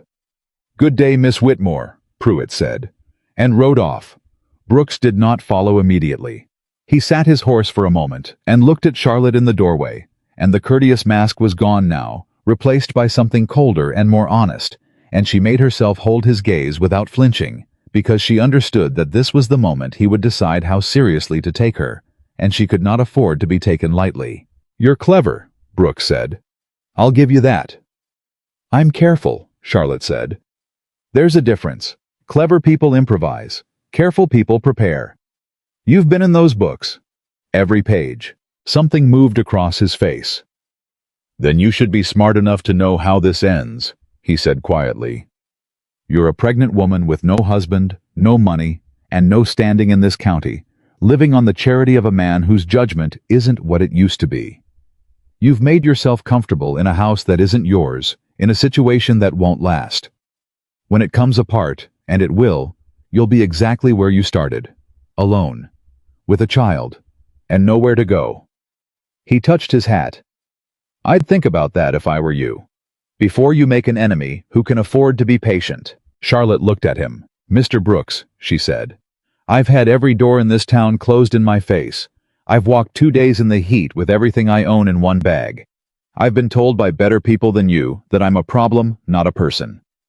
She kept her voice level and low. So you'll forgive me if your threat about ending up alone with nowhere to go doesn't frighten me the way you'd hoped. I've already been there. I survived it. And I came out the other side sitting at a kitchen table reading the books that are going to take your 15-year scheme apart, one entry at a time. She stepped back to close the door. Patience is a fine strategy, Mr. Brooks. But it only works if the other person doesn't understand what you're waiting for. I understand exactly what you're waiting for, and you're not going to get it. She closed the door. She stood behind it with her heart going hard and her hands not entirely steady, and she heard after a long moment the sound of his horse turning and riding away. Then she went to the window and watched him go all the way down the road until he was gone, and only then did she let herself sit down. Earl found her there 10 minutes later. He came in fast, having watched the whole thing from the barn, and he stopped in the doorway with an expression she'd never seen on him, something between alarm and a fierce, reluctant admiration. I was about to come in, he said. I had the rifle. If he'd gotten off that horse. He wasn't going to get off the horse, Charlotte said. Men like Brooks don't do their own work. That's the whole point of them. You sent a county official packing. Earl sat down heavily across from her. Do you understand what you just did? Pruitt's been in Brooks's pocket for years. Everybody knows it, nobody can prove it. And you just made him ride off, rather than be part of whatever that was. I made him choose between his position and his patron, Charlotte said. That's not a hard choice for a man like Pruitt. He'll protect himself before he protects Brooks every time. You just have to make the danger to himself visible. She pressed her hand to her chest, where her heart was still slowing. But I've made an enemy today. A real one. Brooks knows now that I've read the books, and he knows what's in them, and that changes his timeline. Earl leaned forward. Meaning he was going to be patient. Wait for the buyers, use the water dispute, offer the low price, let it all unfold slowly. She looked at him. He can't be patient now. He knows that every day I have those books is a day I'm closer to being able to prove what he's done. So he'll move fast, which means we have to move faster. How fast? I don't know yet. She stood pressing one hand to the table for balance. But I know he won't wait for the Helena buyers now. He'll try to force something before Wyatt can register those rights, and before I can finish documenting the fraud. She looked toward the road. How far to the county office? Half a day's ride each way. Then Wyatt won't be back for hours. She made a decision. Earl, I need you to do something, and I need you to trust me, even though it won't make sense yet. Tell me. Ride out to meet him, now, on the road back. Don't wait for him to come to us, get to him as early as you can, and tell him everything that happened here this morning. Brooks Pruitt. The survey attempt, all of it. I don't want him riding home not knowing what he's coming back to. Earl was already standing. You think Brooks would try something on the road? Charlotte hadn't thought it until Earl said it, and the moment he said it, it landed cold in her stomach. I think, she said slowly, that a man who just found out his 15-year plan is about to be exposed might do something he wouldn't normally do. And I think Wyatt is alone on that road with the one set of documents that ends Brooks's chance at this ranch. She looked at Earl. Go. Now. Take the rifle. Earl went. The hours after Earl left were the longest Charlotte had known in a long time. Billy stayed close to the house, sensing something without being told, doing his chores in the yard where he could see the road. Charlotte tried to work. She had the correspondence to finish, the documentation to organize, but she found herself going to the window every few minutes, watching the empty road, running calculations she couldn't complete because she didn't have enough information. She made herself sit down. She made herself pick up the pen. She was documenting the water rights timeline, laying it out in clean chronological order, the way a person would need it laid out to understand the scheme, when she heard Billy shout from the yard. She was on her feet before she'd decided to be. She got to the door and pulled it open, and Billy was pointing down the road, and there in the distance were two riders coming fast. Two. For one terrible moment, she couldn't tell who they were, and her mind ran through everything that two riders coming fast could mean. And then they came close enough, and she saw Earl's gray horse and Wyatt's bay, and both men upright in the saddle, and something in her chest let go so hard she had to put her hand on the doorframe. They came through the gate at speed and pulled up in the yard, and Wyatt was off his horse before it fully stopped. He crossed to her in 4 strides. Are you all right? He said. His voice was rougher than she'd ever heard it. Earl told me. Brooks, the official, all of it. Are you all right? I'm fine, Charlotte said. Nothing happened. I sent them off. Wyatt, the water rights. Did you register them? They're registered. He was still looking at her with that rough intensity, and she realized he hadn't fully heard her question, that he'd ridden the last miles, thinking about something other than the paperwork. Charlotte. He brought out a county official to survey the land while I was gone. He timed it. He knew I'd be at the office. I know. That's what told me his patience was over. She stepped back from the door to let him in. But you registered the rights. That's what matters. It's done, and it can't be undone, and Brooks knows it now. So let's think about what he does next. Wyatt came in. Earl came in behind him, his face gray with the ride. Billy hovered at the door. Sit down, all of you, Charlotte said. Let me get you water, then we think. But Wyatt didn't sit. He stood in the middle of the kitchen and looked at her, and something in his face had changed on that road. Had been changed by riding home, not knowing what he'd find, and she could see him deciding whether to say it. When Earl reached me, he said, and told me Brooks had come here with an official, and that you were alone. He stopped. He started again. I've spent 5 years telling myself I didn't have anything left worth being afraid of losing. That was the arrangement I'd made with myself. You can't lose what you don't have. He looked at her. That was a lie I found out I'd been telling myself somewhere around the 3rd mile of that ride. The kitchen was very still. Earl very quietly took Billy by the shoulder and steered him toward the door, and the two of them went out into the yard, and Charlotte and Wyatt were alone. Wyatt, she said carefully. I'm not asking you for anything, he said. I know your situation. I know the arrangement. I know what I've got no right to. He set his hat on the table. But I rode that whole road thinking one thing, and I'd rather say it plain than carry it. When I thought you might be in danger, it wasn't the ranch I was afraid for. It wasn't the books, or the water, or Brooks, or any of it. He looked at her. It was you, that's all. I wanted you to know that whatever else happens here, that's true. Charlotte stood very still. She was aware of a great many things at once. She was aware that she was 8 months pregnant with another man's child. She was aware that she had known Wyatt Callahan for 5 days. She was aware that her whole survival for 6 months had depended on not letting herself want things she couldn't have, on keeping her heart in a small, careful box where it couldn't be used against her the way everything else about her had been used against her. She was aware that the box had a crack in it. You don't know me, she said quietly.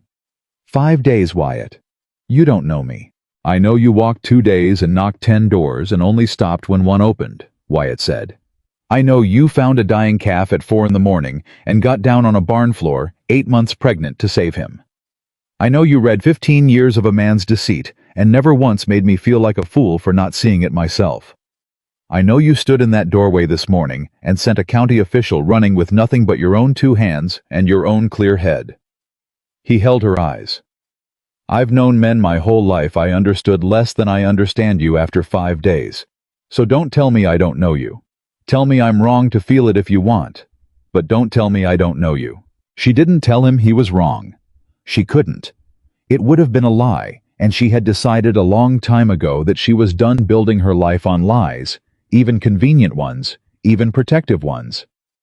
I have a baby coming, she said instead. In a few weeks.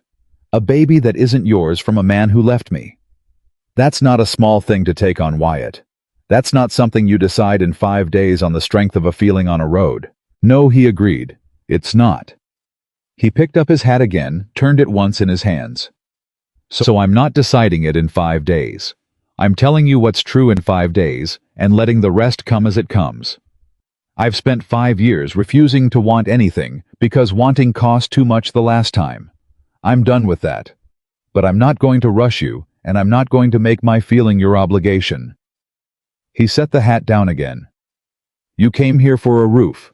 You've got a roof for as long as you want it, feeling or no feeling, baby or no baby. That doesn't change. I just wanted the truth said once out loud, so it wasn't sitting between us pretending not to be there. Charlotte looked at him for a long moment.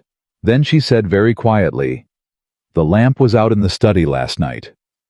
He went still. Earl told me, she said. He said in 3 years you've fallen asleep at that desk more nights than not, and last night the lamp was out by 2, and it was the first time in a long while. She held his eyes. I've been trying all day not to make anything of that, and failing. Something moved across Wyatt's face. Not a smile, but the thing that lived underneath a smile. The warmth that a smile was only the surface of. Make something of it, he said. The moment held between them fragile and enormous, and Charlotte felt the crack in the box widen into something she was no longer sure she wanted to defend against. And then the baby moved hard, a real kick insistent, and she made a small sound and pressed her hand to her side, and the moment broke into something more ordinary and more human, and Wyatt crossed to her fast. Are you? I'm fine. She was almost laughing. He kicked, that's all. He has opinions, about timing. She pressed her hand against the spot. Here, he's still going. And then without deciding to, without weighing it, she took Wyatt's hand and put it against her side where the baby was moving. He went absolutely still. She watched his face as the baby kicked again against his palm, and she watched something happen in him that she would think about for a long time afterward. A man who had decided he was finished, who had made an arrangement with himself about wanting things, feeling under his own hand, the movement of a life that wasn't his, and had no reason to matter to him, and mattering to him anyway, visibly, undeniably, in a way that undid 5 years of careful nothing in the space of a single heartbeat. That's... His voice failed. He tried again. That's him. That's him. He's strong. He is. She was watching his face, and not the baby now. He's going to need a lot from whoever raises him. It's not going to be easy, Wyatt. I want to be honest with you about that. A child isn't a feeling on a road. No, Wyatt said. He didn't take his hand away. It's better than a feeling on a road. He looked up at her. I've spent 5 years on a ranch that had everything and felt like nothing because there was nobody in it who needed anything from me that I could give. You want to tell me a child who needs a lot is going to be hard. His hand pressed gently where the baby moved. That's not hard, Charlotte. That's the thing I've been missing without knowing what it was. She had not cried in front of anyone in 6 months. She had cried, of course, alone at night in the careful, private way of a woman who couldn't afford to be seen breaking. But she had not let anyone see it because being seen breaking was a vulnerability, and vulnerability had cost her too much. She let him see it now, just a little, just her eyes filling, and one breath that caught, and Wyatt's other hand coming up to her face, careful asking permission with the motion itself and her not stopping him. I'm not going to say I love you, Charlotte said, her voice unsteady. It's too soon, and I don't trust it yet, and I've been fooled before by a man who was kind before he wasn't. I know. But I'm going to say that when I saw 2 riders on that road and couldn't tell if one of them was you, I was more afraid than I've let myself be about anything in a long time. And I don't fully understand what that means yet. But I'm not going to pretend it wasn't true. That's enough, Wyatt said. That's more than enough. That's everything. They stood like that for a moment, his hand on her face, and his other hand where the baby moved, and neither of them said anything else, because there was nothing else that needed saying, and the crack in the box was not a crack anymore. Then, because they were both practical people who had survived by being practical, Charlotte stepped back and wiped her eyes with the heel of her hand and said, All right, Brooks. We still have Brooks. Wyatt let out a breath that was almost a laugh. We still have Brooks. Sit down. I'll get everyone water, and we'll think this through. She raised her voice toward the door. Earl, Billy, come back in. There's work to do. They came in, both of them carefully, not looking at anyone too closely, and Charlotte poured water and set out bread, and got everyone around the table, and she laid out the situation, the way she'd been laying out the ledgers, clean ordered without wasted motion. Here's where we stand, she said. The water rights are registered. That was Brooks's cleanest move, and it's gone. He can't dispute rights that predate his claim by 15 years and are now confirmed on the county record. So he's lost his main leverage. She looked around the table. But he's not going to stop. He's going to move fast now because he knows I have the books, and he knows what the books say, and every day I have them is a day closer to him being exposed. So the question is, what does a man like Brooks do when patience stops working? He gets desperate, Earl said. He gets loud, Wyatt said. He can't make the quiet play anymore, so he'll make a public one. He'll try to turn the town against you so completely that being here becomes impossible for you and for me both. Charlotte nodded slowly. That fits. He's already been feeding the town its lines. Mrs. Larson the Whispers sending Mrs. Benson out here. She thought. But Mrs. Benson left here doubting him. That's a crack in his story. One crack, Earl said. He's got a whole town behind the rest of it. Then we need more cracks. Charlotte looked at Wyatt. The Helena buyers, when do they arrive? 3 weeks. And the town's Grange meeting, when's the next one? Wyatt and Earl exchanged a look. Saturday, Earl said. 4 days out. Whole town shows up. Brooks always speaks. Then that's where he'll do it, Charlotte said. Saturday. In front of the whole town before the buyers arrive. He'll make his case that I'm a scandal, and you're a fool, and this ranch needs to be dealt with. He'll try to make it so overwhelming that by the time the buyers come, everyone already knows the story. She looked around the table. So we have 4 days to be ready for it. Ready how? Billy said. It was the first thing he'd said, and his voice was tight. It's the whole town, Miss Charlotte. Everybody. You can't out-talk a whole town. No. Charlotte agreed. You can't out-talk them, but you don't have to. She spread her hands flat on the table. Brooks's whole power comes from being the only one who understands the numbers. He talks and people nod because nobody in that room can check what he's saying. The moment somebody in that room can check it, the moment somebody stands up with the actual books and shows the town exactly what he's done, his power's gone. Not reduced. Gone. Because a con man's only weapon is that no one can see the con. Wyatt looked at her. You mean to stand up at the Grange meeting? I mean to bring the books, Charlotte said, and lay them open in front of the whole town and let them see for themselves what 15 years of Nathaniel Brooks looks like written down. She met his eyes. The town rejected me because they saw a problem instead of a person. Fine. Let them keep seeing a problem if they want. But let them see in the same room that the problem they've been trusting for 15 years is standing next to them, and the woman they closed their doors on is the only one who bothered to read what he'd done. The table was silent. That's a hell of a risk, Earl said slowly. You stand up in front of that town in your condition, and they turn on you before you finish. They might, Charlotte said. But here's what I know about people, Earl. They don't love a con man. They tolerate him because he's powerful, and because he makes them feel like the world makes sense. But nobody actually loves Nathaniel Brooks. And the moment they see clearly with their own eyes that he's been robbing one of their own for 15 years, some of them are going to be angrier at him than they ever were at me. Because he made fools of them too. He negotiated their deals. He brokered their contracts. If he did it to Wyatt, how many of them are wondering right now whether he did it to them? Wyatt's head came up.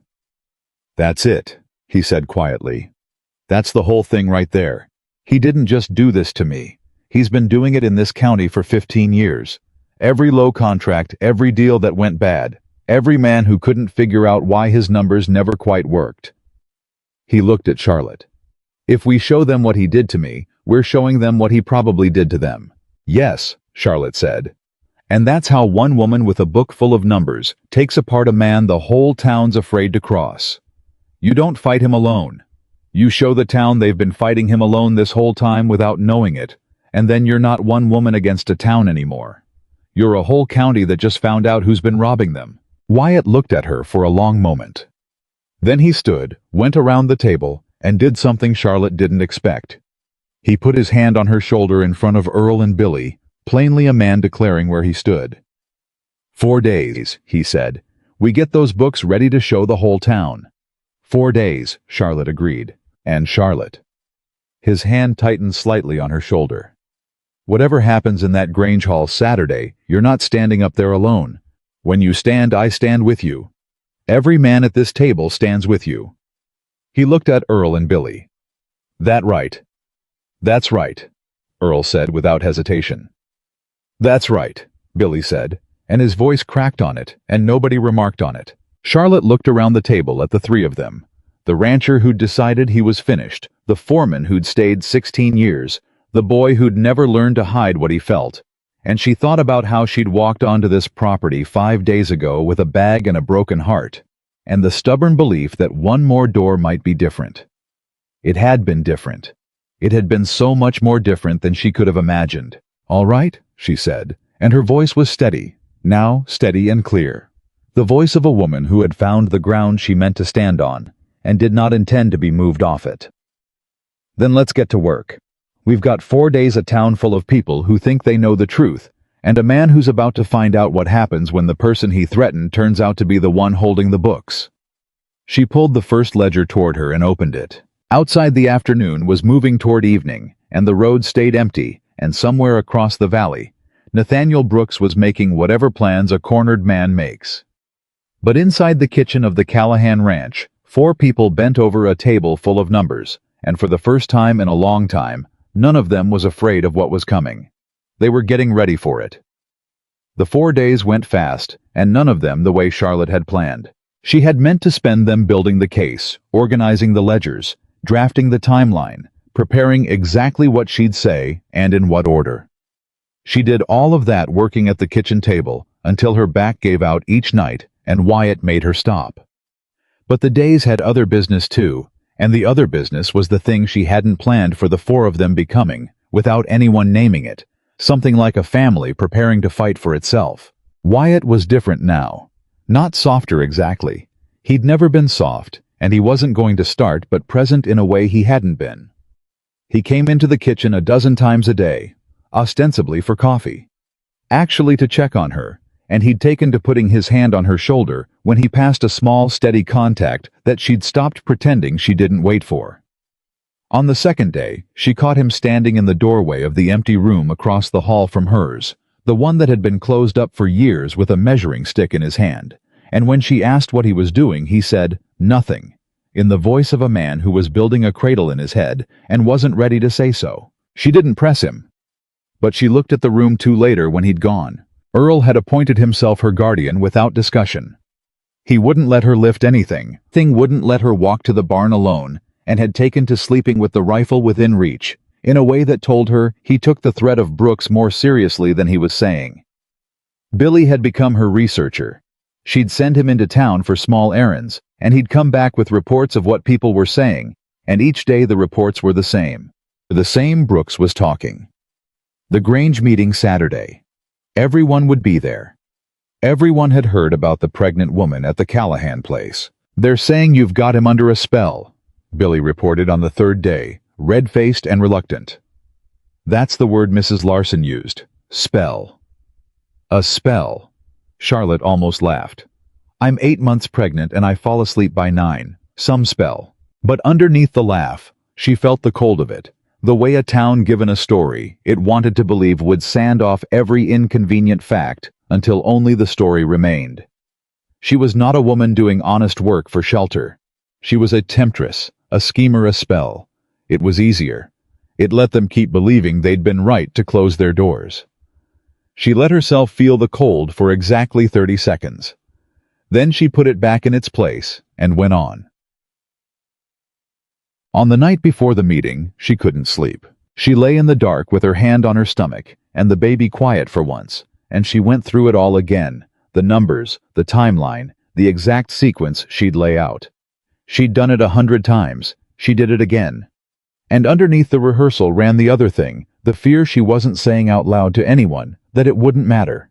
That she'd stand up in that hall with her books and her clear head, and the town would look at her belly and her size and decide the way they'd decided 9 times before, that she was a problem, and nothing she said would get past that decision. She heard a soft knock.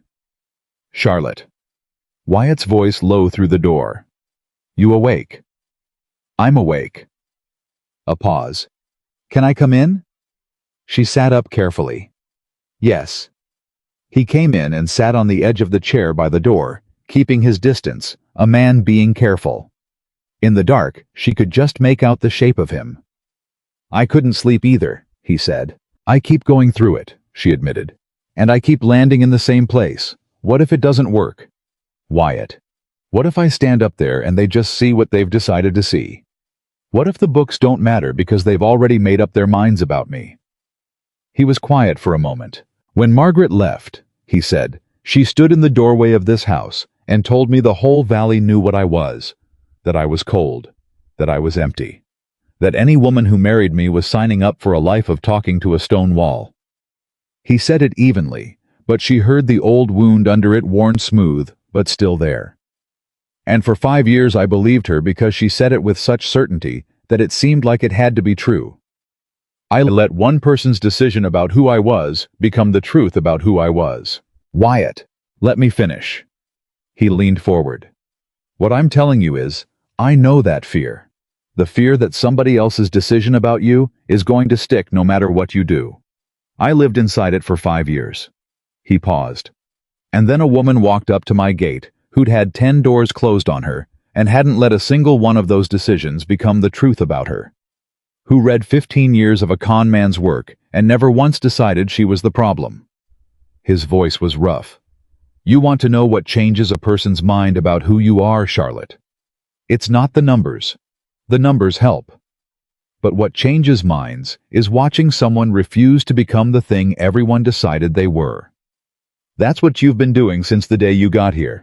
And that's what they're going to see Saturday, whether they want to or not. Charlotte didn't say anything for a moment. She couldn't. You changed my mind, Wyatt said. In 5 days you changed a thing Margaret said in me over years. You didn't do it with an argument. You did it by being right in front of me. The opposite of everything I decided was true. That people were problems, that wanting cost too much, that I was finished. He stood. So tomorrow, you get up in front of that town, and you be exactly who you've been. And some of them won't be able to look away from it. That's all it takes. Not all of them. Just enough. He went to the door. Wyatt. He stopped. Thank you, she said. For that. But mostly for the room across the hall. The one you were measuring. He went still in the doorway. I know what you're building, she said gently. You don't have to be ready to say it. But I wanted you to know I saw it. And that it means more than the whole rest of it put together. He didn't answer. But she heard him breathe once unsteady, and then he said very quietly, Get some sleep, Charlotte. And closed the door. She slept. Saturday came gray and heavy. They loaded the ledgers into the wagon, Earl driving Wyatt beside him. Charlotte and Billy back, with the crates of books between them. Nobody spoke much on the road into town. Charlotte held the most important ledger in her lap, the one with the water rights and the phantom buyers, and the 15-year pattern laid bare. And she went through her opening once more in her head, and then she stopped going through it, because she'd either done the work or she hadn't, and rehearsing it now was just fear wearing the costume of preparation. The Grange Hall was full when they arrived. She felt the room change when she walked in. Felt the turn of heads, the drop in conversation, the particular quality of quiet that falls over a room that has been talking about you and now has to look at you. She saw Mrs. Larson from the dry goods. She saw the preacher Benson, and beside him his wife Harriet, who caught Charlotte's eye, and then looked quickly away, and Charlotte couldn't read what that meant. She saw the faces of the families who'd closed their doors. She saw near the front Nathaniel Brooks in a good coat at ease holding court with 2 other men, and she saw him see her, and she saw the small satisfied set of his mouth, the look of a man who thought the evening was going to go exactly the way he'd arranged it. Wyatt put his hand on the small of her back and walked her to a bench near the front, and the whole room watched him do it.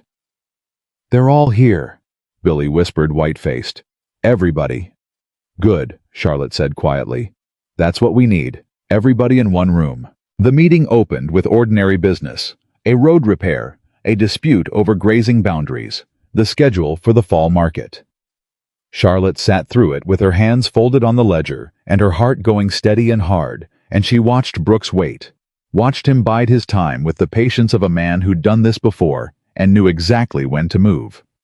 He rose during the open floor. Before we close, Brooks said in his warm, reasonable voice, I'd like to raise a matter of concern to this community.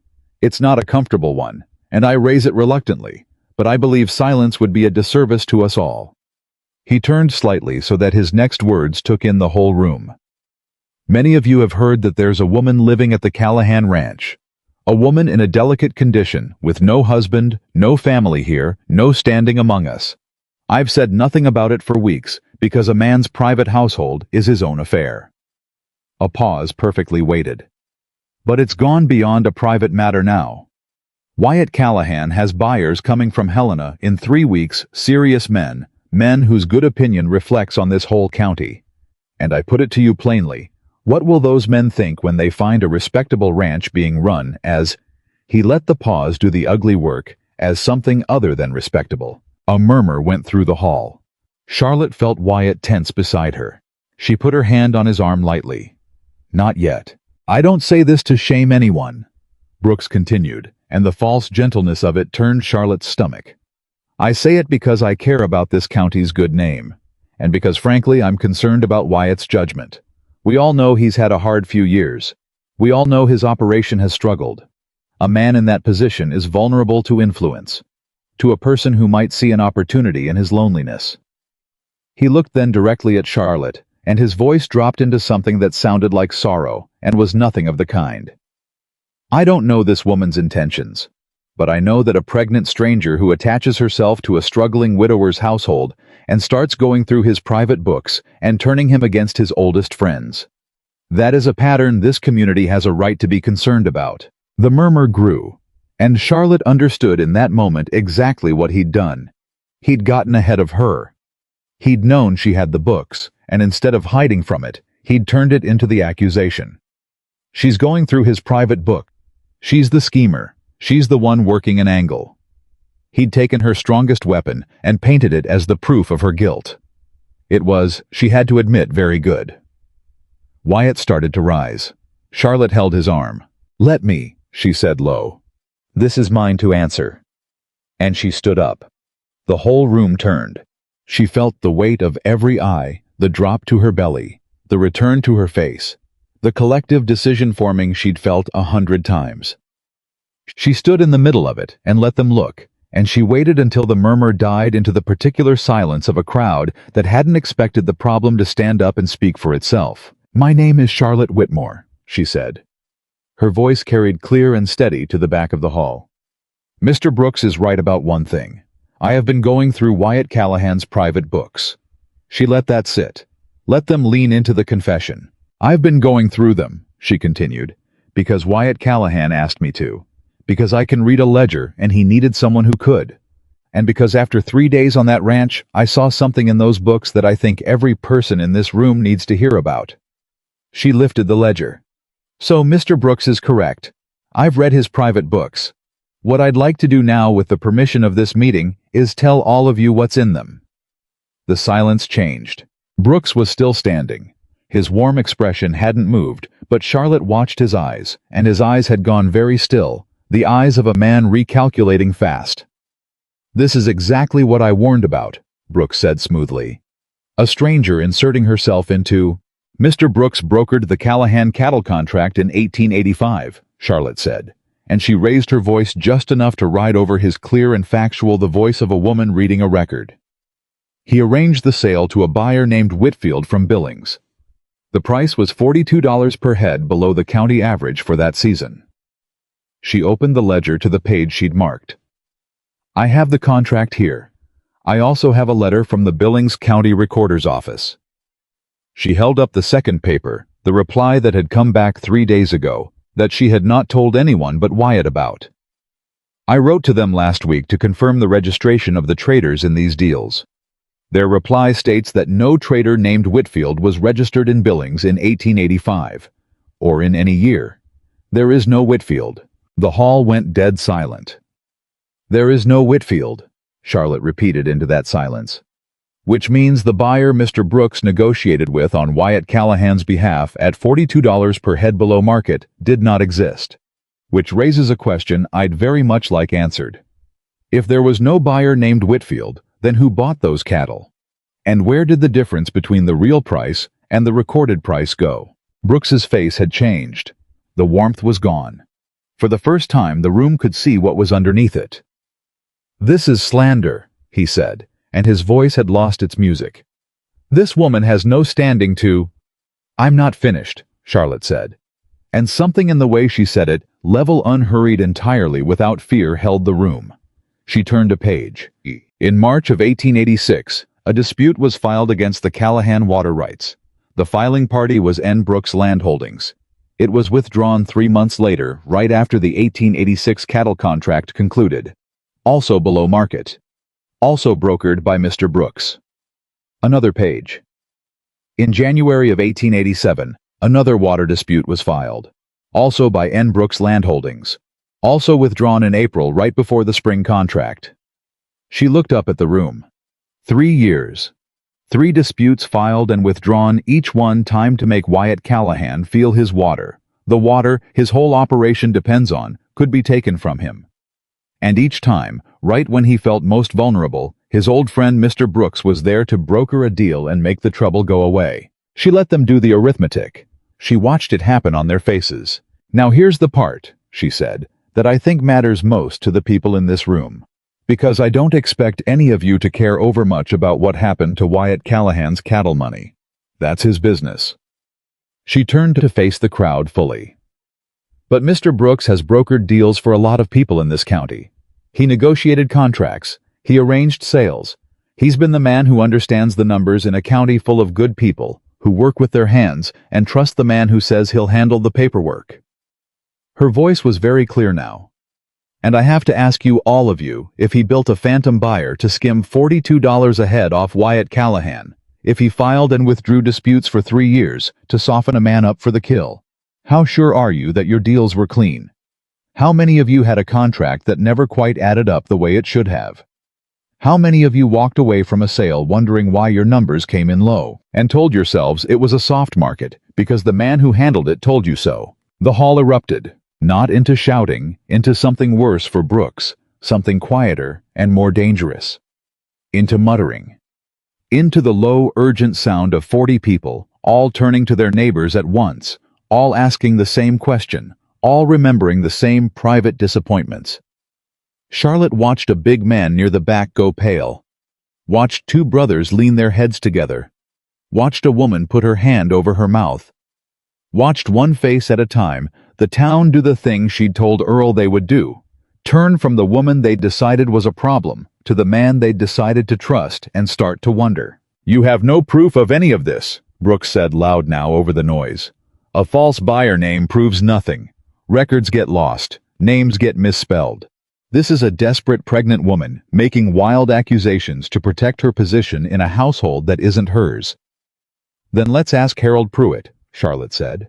The name cut through the noise. "Mr. Pruitt came to the Callahan Ranch 4 days ago," she said, "with Mr. Brooks to survey the property while Wyatt was away at the county office. When I asked Mr. Pruitt who had flagged the property for review, the answer was the water dispute. The dispute that Mr. Brooks filed. Mr. Pruitt is here tonight. I saw him come in." She scanned the hall, found him a small official man against the side wall, trying very hard to be invisible, and she fixed him with a look that gave him no place to hide. "Mr. Pruitt, 4 days ago you rode away from that ranch rather than conduct a survey you'd been told was routine the moment you understood the circumstances.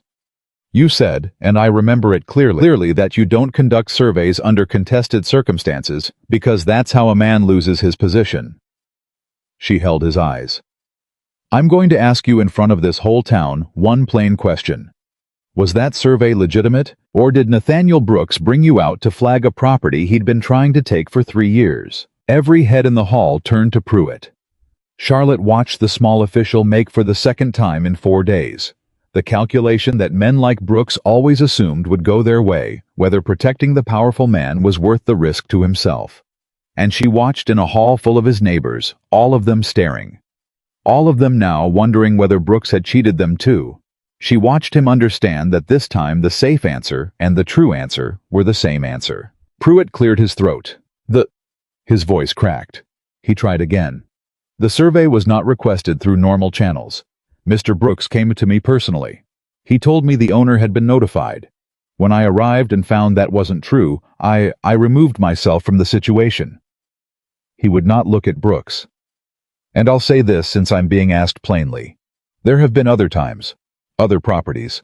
Mr. Brooks has come to me on matters that weren't strictly regular. I went along because he's a powerful man, and I've a family to feed." He looked finally at the crowd, and his voice steadied into something almost like relief. "I've been ashamed of it for years. I'm not going to be ashamed of it anymore." The hall exploded. It took the Grange chairman a full minute of pounding to restore any order, and when he did, the room was a different room than it had been 20 minutes before. Brooks was still on his feet, but he was alone now in a way he hadn't been. The 2 men who'd been holding court with him had drawn back. The warmth was entirely gone from his face, and what was left was cold and quick, and for the first time afraid not of the law, not yet, but of the room of 40 people who'd just watched the ground shift. "You're going to take the word of that clerk," Brooks said, and his voice had an edge now, the edge of a man losing his footing. "And a pregnant stranger with a stack of books she could have forged herself. Against 15 years of I've got the original contracts, Nathaniel." Wyatt's voice. He'd risen. He stood beside Charlotte, tall and steady, and the room went quiet for him, the way it had gone quiet for her, and Charlotte understood that this was the moment Earl had told her about that first night. The moment when a man who'd decided he was finished chose in front of everyone to not be finished. "Everything she just laid out I've got the papers for," Wyatt said. "In that wagon outside. The contracts, the letters, the dispute filings. 15 years of it." He looked at Brooks. "You know I do because you knew I couldn't read them the way she could. And that was always the game, wasn't it? You didn't need to hide it well. You just needed to hide it from a man who was too broken to look. You counted on me staying broken." His jaw tightened. "You should have counted better." "Wyatt." Brooks tried for the old warmth, the old friendship, and it came out desperate. "You've known me 15 years. You're going to let this woman turn you against a man who stood by you when your wife walked out, when your whole operation—" "You didn't stand by me," Wyatt said.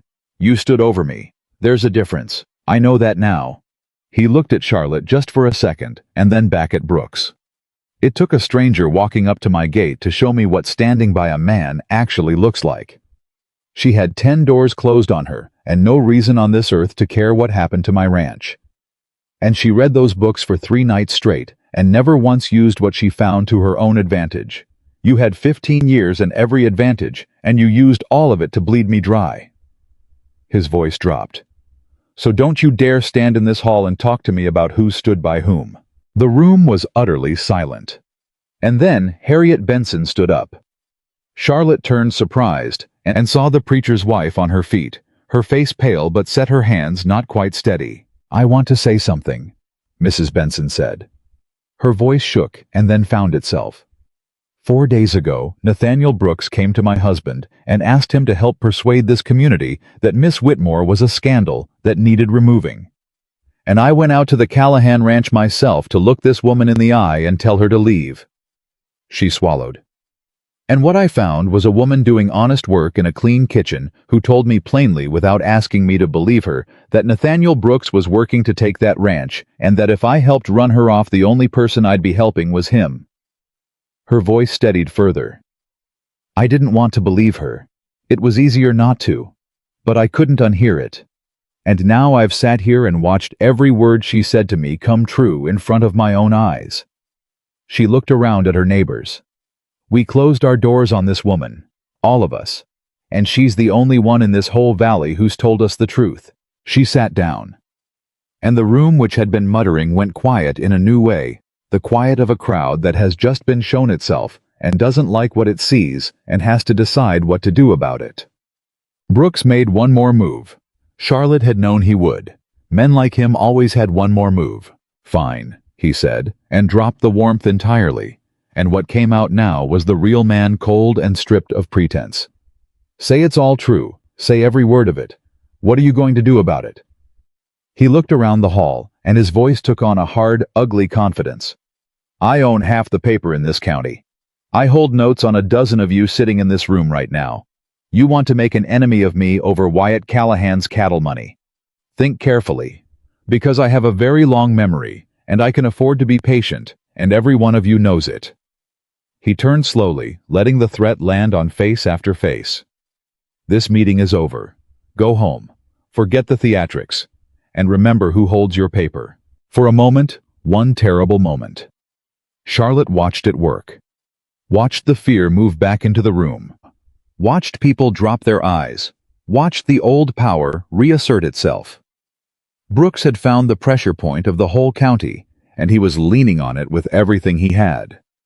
And then a voice from the back said, "How much do you hold on me, Brooks?" It was the big man who'd gone pale earlier.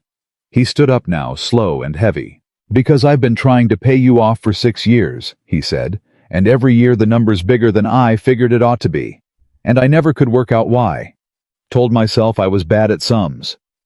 His voice thickened. "Maybe I'm not bad at sums. Maybe you're just real good at them." "Sit down, Tom," Brooks said. "How much do you hold on me?" Tom repeated louder. And then another man was on his feet, and another, and Charlotte watched the thing.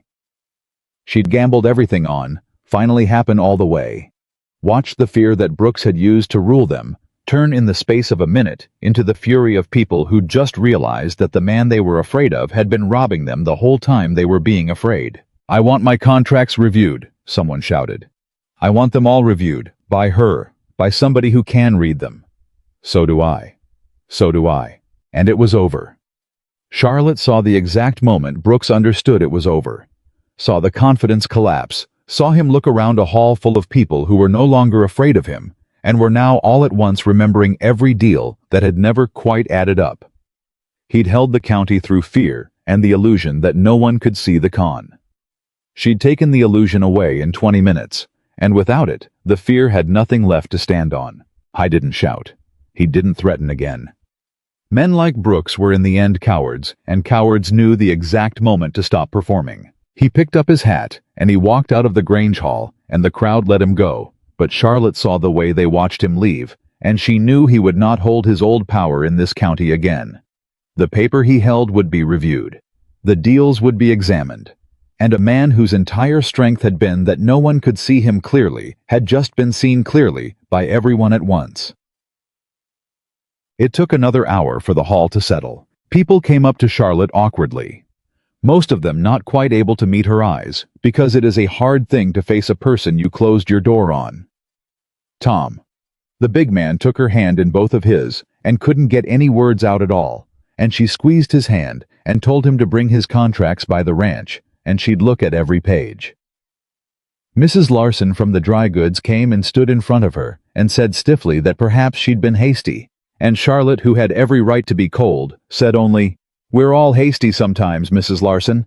I'd be glad of your custom next time I'm in your store," and watched the woman's face crumble a little with relief at being let off so easily. Harriet Benson didn't come with excuses.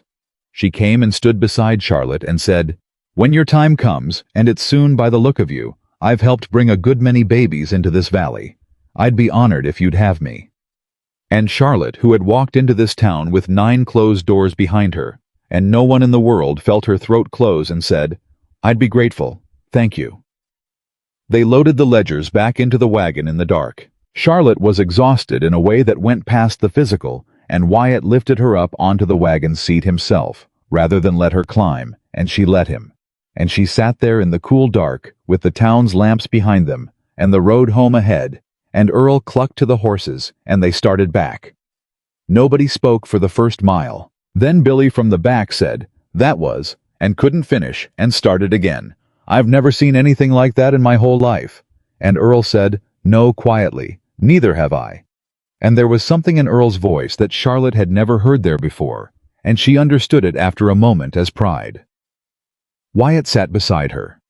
Somewhere in the second mile in the dark, his hand found hers on the wagon seat, and held it, and neither of them said anything about it.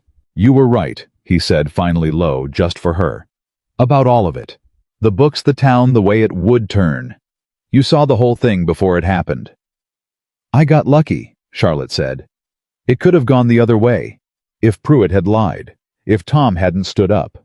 "Pruitt didn't lie. Tom stood up." Wyatt's hand tightened on hers. "Because you gave them a reason to. That's not luck, Charlotte.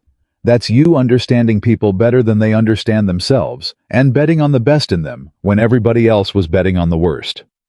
He was quiet a moment. "You bet on the best in me too, that first day. You walked up to a gate where a broken man was standing, and you decided there was something there worth working for. Everybody else in this valley wrote me off years ago. You didn't. You opened the gate," Charlotte said. 10 men wouldn't have. You did. That was you, not me." "I opened it because I was too tired to argue," Wyatt said, and there was almost a laugh in it. "Don't make me into more than I was." "You opened it," Charlotte said, "because underneath 5 years of deciding you were finished, you were still a man who couldn't turn away a pregnant woman with nowhere to go. That's who you always were, Wyatt. Brooks and Margaret and 5 hard years buried it. They didn't kill it." She looked at him in the dark. "I didn't put that in you. I just got here in time to see it before it went out." He didn't answer that. But his hand held hers the rest of the way home, and when they came through the gate, the ranch was there in the dark, the barn where Finn was sleeping, the garden where the turnips were coming up the kitchen with its clean shelves and its jars of labeled herbs, the empty room across from hers that wasn't going to be empty much longer. She looked at all of it, this place she'd walked up to 2 weeks ago as a last resort, and she understood that it had stopped being a roof somewhere along the way and become the thing she'd stopped letting herself believe in. A home. Wyatt lifted her down from the wagon. but he didn't let go right away. He stood there in the dark with his hands at her waist and looked at her, and Charlotte looked back at him, and the whole long day, and the fight, and the fear, and the winning of it all seemed to gather into that one quiet moment in the ranch yard. "Stay," Wyatt said. "It came out rough. Not for the roof. Not until the baby comes. Just stay. For good. Whatever that turns out to mean, however long it takes to figure out. Stay." Charlotte put her hand against his face. "I walked 10 doors, she said quietly. "This is the only one that opened, and it turned out to be the only one I ever needed." She felt the tears come and didn't fight them this time. "I'm not going anywhere, Wyatt Callahan. I'm staying, for good." He pulled her against him, then careful of the baby, and held her in the dark ranch yard, and behind them, Earl and Billy very quietly took the horses and the ledgers and made themselves scarce, and the two of them stood there under the enormous Montana sky. A man who'd decided he was finished, and a woman the whole world had called a problem, holding on to each other like people who'd finally, after everything, come home. The baby came 10 days after the Grange meeting in the dark hours before a Tuesday dawn, and it came fast. Charlotte had woken near midnight, knowing something was different, and by 1 in the morning she'd stopped pretending it was anything else, and knocked on Wyatt's door. He was up and dressed before she finished the sentence, and the calm she'd relied on in every crisis was gone from him, entirely replaced by a man moving fast and trying not to show how frightened he was. "Billy," he said, already pulling on his boots. "Ride for Harriet Benson, now. Don't spare the horse. It's 4 miles. Then ride 4 miles fast." His voice cracked on it. "Go." Billy went. Charlotte heard the horse tear out of the yard, and she gripped the doorframe through the next wave, and Wyatt was there with his arm around her, steady, even though his hands weren't. "She won't make it in time," Charlotte said when she could speak. "Wyatt, this baby isn't waiting for a 4-mile ride." "Then we don't wait for her." He got her to the bed. "Charlotte, look at me. I've pulled more calves into this world than I can count. I know it's not the same, but I know how to keep my head when something's being born, and I know how to keep you both safe until Harriet gets here. You hear me?" "I hear you." "Earl," he called. "Water on the boil, clean cloths, all of it. You know what's needed." "Already moving." Earl called back, and Charlotte heard the pump working in the kitchen, heard the old foreman doing the work without being told twice, and something in the sound of it steadied her. The next 2 hours were the hardest of Charlotte's life, and she went through them with a strange, fierce clarity, because there was no room in them for fear. There was only the work of it, and Wyatt's voice low and constant, and Earl at the door, bringing what was needed, and keeping the lamps trimmed. And when the hardest part came, and Charlotte thought for one dark moment that she couldn't, that it was too much, that she'd walked too far, and lost too much, and had nothing left, it was Wyatt's voice that found her. "You knocked on 10 doors, he said close to her ear, gripping her hand. "You walked 2 days in the heat. You took apart a man who'd been robbing this whole valley for 15 years in front of the whole town, 8 months gone, and you didn't flinch." His voice was rough and certain. "Don't you tell me you can't. There's nothing you can't. Now bring your boy home, Charlotte. Bring him home." And she did. At 3:15 in the morning, in a room that had been empty for years, Charlotte Whitmore's son came into the world with a cry that filled the whole house, and Wyatt Callahan, who had decided 5 years ago that he was finished, that wanting cost too much, that he had nothing left worth being afraid to lose, caught that child in his own 2 hands and made a sound she'd never heard from him, half laugh and half sob, and held the baby up in the lamplight like the most precious thing that had ever been in that house, which Charlotte thought, watching through her exhaustion, it was. Harriet Benson arrived 20 minutes later, breathless. Billy white-faced behind her, and she took one look at the scene, the baby cleaned and wrapped, Charlotte resting, Wyatt sitting on the edge of the bed, unable to take his eyes off the child, and she stopped in the doorway and put her hand to her mouth. "Well," she said when she could, "seems you managed fine without me." "We managed," Wyatt said. He didn't look up from the baby. "But I'd feel better if you'd check them both. I know cattle. I don't know this." Harriet checked them both.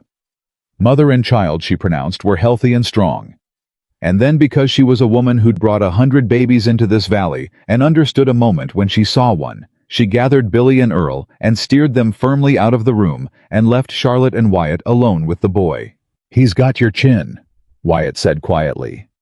He was holding the baby again with the careful astonishment of a big man handling something small.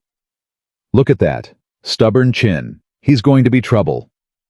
"He's going to be strong," Charlotte said. "I told you that weeks ago, when you first felt him kick." "You did."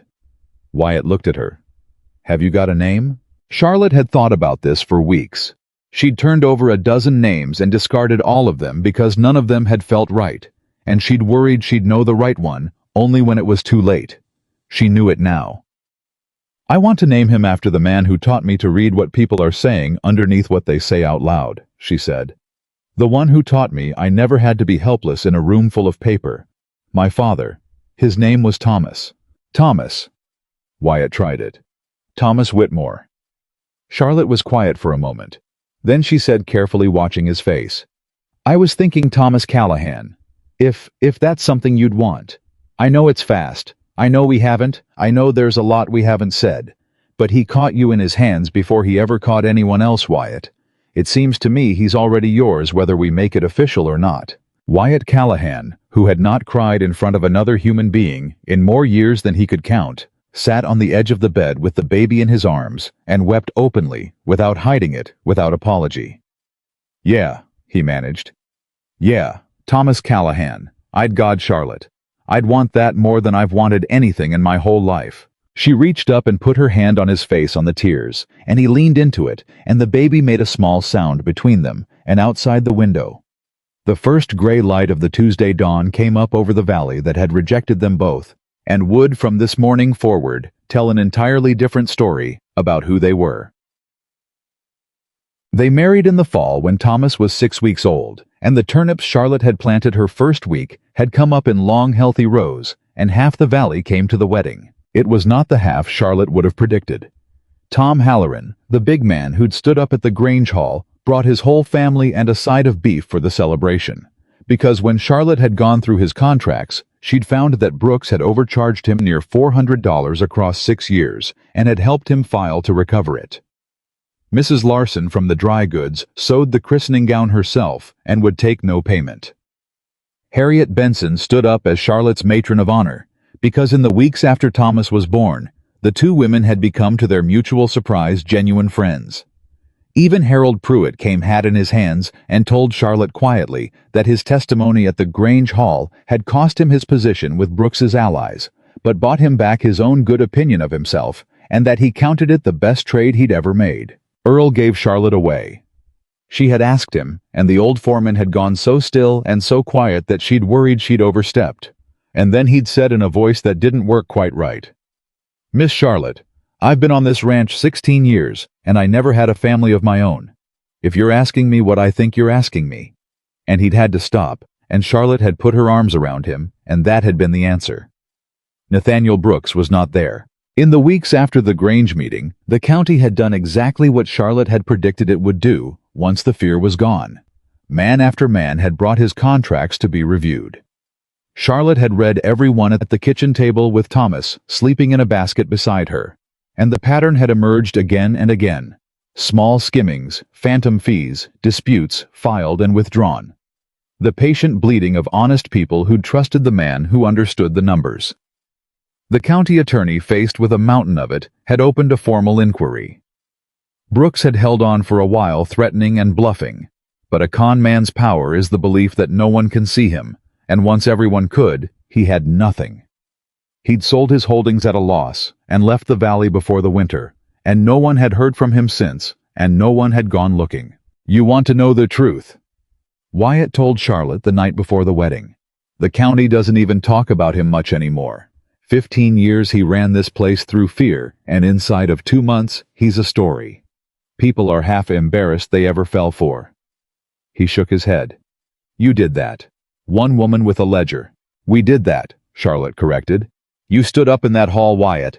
Earl rode out to meet you on that road. Billy carried the books. Pruitt told the truth. Harriet turned the town. I didn't do it alone. I never could have done it alone." She looked at him. That was always the thing Brooks didn't understand. He thought I was one woman against a whole county. I was never alone. Not from the moment you opened that gate. The ranch came back to life over the following year, and it came back changed. The Helena buyers had come 3 weeks after the Grange meeting and found not a scandal, but a well-run operation with clean books, confirmed water rights, and a reputation that had overnight become the most talked-about honest dealing in the county. They'd signed a contract at fair market value, the first fair contract Wyatt had signed in 5 years, and they'd signed a second one the next season, and a third. But the cattle were only part of it.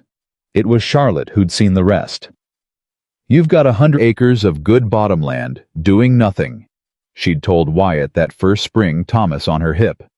"And a valley full of people who buy their vegetables from a wagon that comes through twice a month, half-rotted at robbery prices. Why? Because nobody grows them here," Wyatt said. "It's cattle country." "It's whatever country we decide to make it," Charlotte said. By the second year, the Callahan ranch was selling vegetables and preserves and eggs to half the valley and the money from it. Small at first, had grown steady and real, and it had done something. The cattle money never had. It had made the ranch part of the community instead of apart from it. People came to the gate now. Not to close doors. To buy, to trade, to ask Charlotte's advice on their own gardens, to bring their contracts and their disputes to the woman everyone in the valley now knew could read what was written underneath the writing. Billy married a girl from town, the third year, and Wyatt gave them the old foreman's cottage and a share in the operation, and Earl, who'd sworn he'd never leave, and never did, became something more like a grandfather to Thomas than a foreman to anyone, and could be found most afternoons showing the boy how to sit a horse or mend a fence or read the weather coming off the mountains. And Thomas grew. He grew strong the way Charlotte had always said he would, with his mother's stubborn chin and a fearlessness that terrified everyone who loved him. He called Wyatt Pa from the moment he could talk, and never knew until he was old enough to be told that there had ever been any other story. And when he was old enough to be told, and Charlotte sat him down and told him the truth of how he'd come to be the 2 days of walking the 10 closed doors. The man who'd opened the gate, the boy had looked at her and said, "But Pa caught me. When I was born, he caught me in his hands." "He did," Charlotte said. "Then he's my Pa," Thomas said, with the total certainty of a child for whom the matter was too obvious to discuss. "The rest doesn't matter." And Charlotte, who had spent so much of her life learning to read the hard truths underneath comfortable stories, understood that her son had just told her the deepest truth of all, plainly, the way children do. Years later, the valley remembered the story, and the way it remembered it was not the way it had begun. It had begun as a story about a pregnant woman with nowhere to go, and a lonely rancher who took her in. If you'd asked anyone in that town those first days, they'd have told you a story about charity or scandal, or a broken man being taken advantage of by a desperate woman. That was the story they'd decided on. That was the story Brooks had counted on. That was the story behind every closed door. But that was not the story that lasted. The story that lasted, the one the old-timers told the newcomers, the one that got passed down at kitchen tables and Grange meetings for a generation, went a different way. It went like this. There was a time when Nathaniel Brooks ran this whole county through fear and bled every honest family in it, and no one could stop him because no one could see what he was doing. And then a stranger walked into the valley, a young woman heavy with child, whom the whole town had turned away. And inside of 2 months, she'd read the truth out of a stack of books and stood up in the Grange Hall and taken the most powerful man in the county apart with nothing but numbers and nerve. And she'd freed the whole valley in the doing of it. Not just herself, all of them. They did not remember her as the pregnant woman who was saved. They remembered her as the woman who saved them. And they did not remember Wyatt Callahan as the man who rescued a desperate stranger. They remembered him as the man who'd been so broken by loss that he'd stopped living until a woman at his gate reminded him who he was, and who'd then found the courage when it mattered most to stand up in front of the whole town and choose her over his own reputation, his own fear, his own 5 years of careful nothing. They saved each other. That was the truth of it, and the valley came to understand it, even if it took the valley some years to say it plainly. Charlotte proved something with her life that the whole county came to believe, though few of them could have put it into words the way she could, that a person's worth is never in their size or their circumstances, or the story a town decides to tell about them at their weakest moment. It is in what they carry and what they build, and whether they have the courage to keep bringing their whole self forward through every door that closes in their face until they find the one that opens. And Wyatt proved something too. He proved that the strength of a man is not measured by how long he can stand alone, or how much he can endure without complaint, or how completely he can seal off the parts of himself that were hurt. Any hard man can do that. He'd done it for 5 years. The real strength, the harder strength, was the one he found at the ranch gate on a burning August evening, when he was too tired to argue, and opened it anyway, and the one he found in the Grange Hall when he stood up beside her, and the one he found in a lamplit room before dawn, when he caught another man's child in his hands, and made that child his own without a moment's hesitation. The strength to open. The strength to want again. The strength to let people in knowing what it might cost, and deciding they were worth the cost. Batang. On the evening of their 10th anniversary, Charlotte found Wyatt standing at the ranch gate. Thomas was 10 now, out with Earl checking the far fence line. The younger two, a girl of 6 and a boy of 4. Both of them. Wyatt's both of them. The loudest evidence a valley ever had that a marriage begun in scandal had become the most solid thing in the county were asleep in the house. The ranch spread out around them, alive and prosperous, and theirs the garden heavy with the fall harvest, the barn full, the fields worked, the whole enterprise humming with the ordinary music of a place that has all the people in it that it needs. Charlotte came and stood beside her husband at the gate. "You're thinking about something," she said. "I'm thinking about the first time you stood here," Wyatt said. He didn't look at her.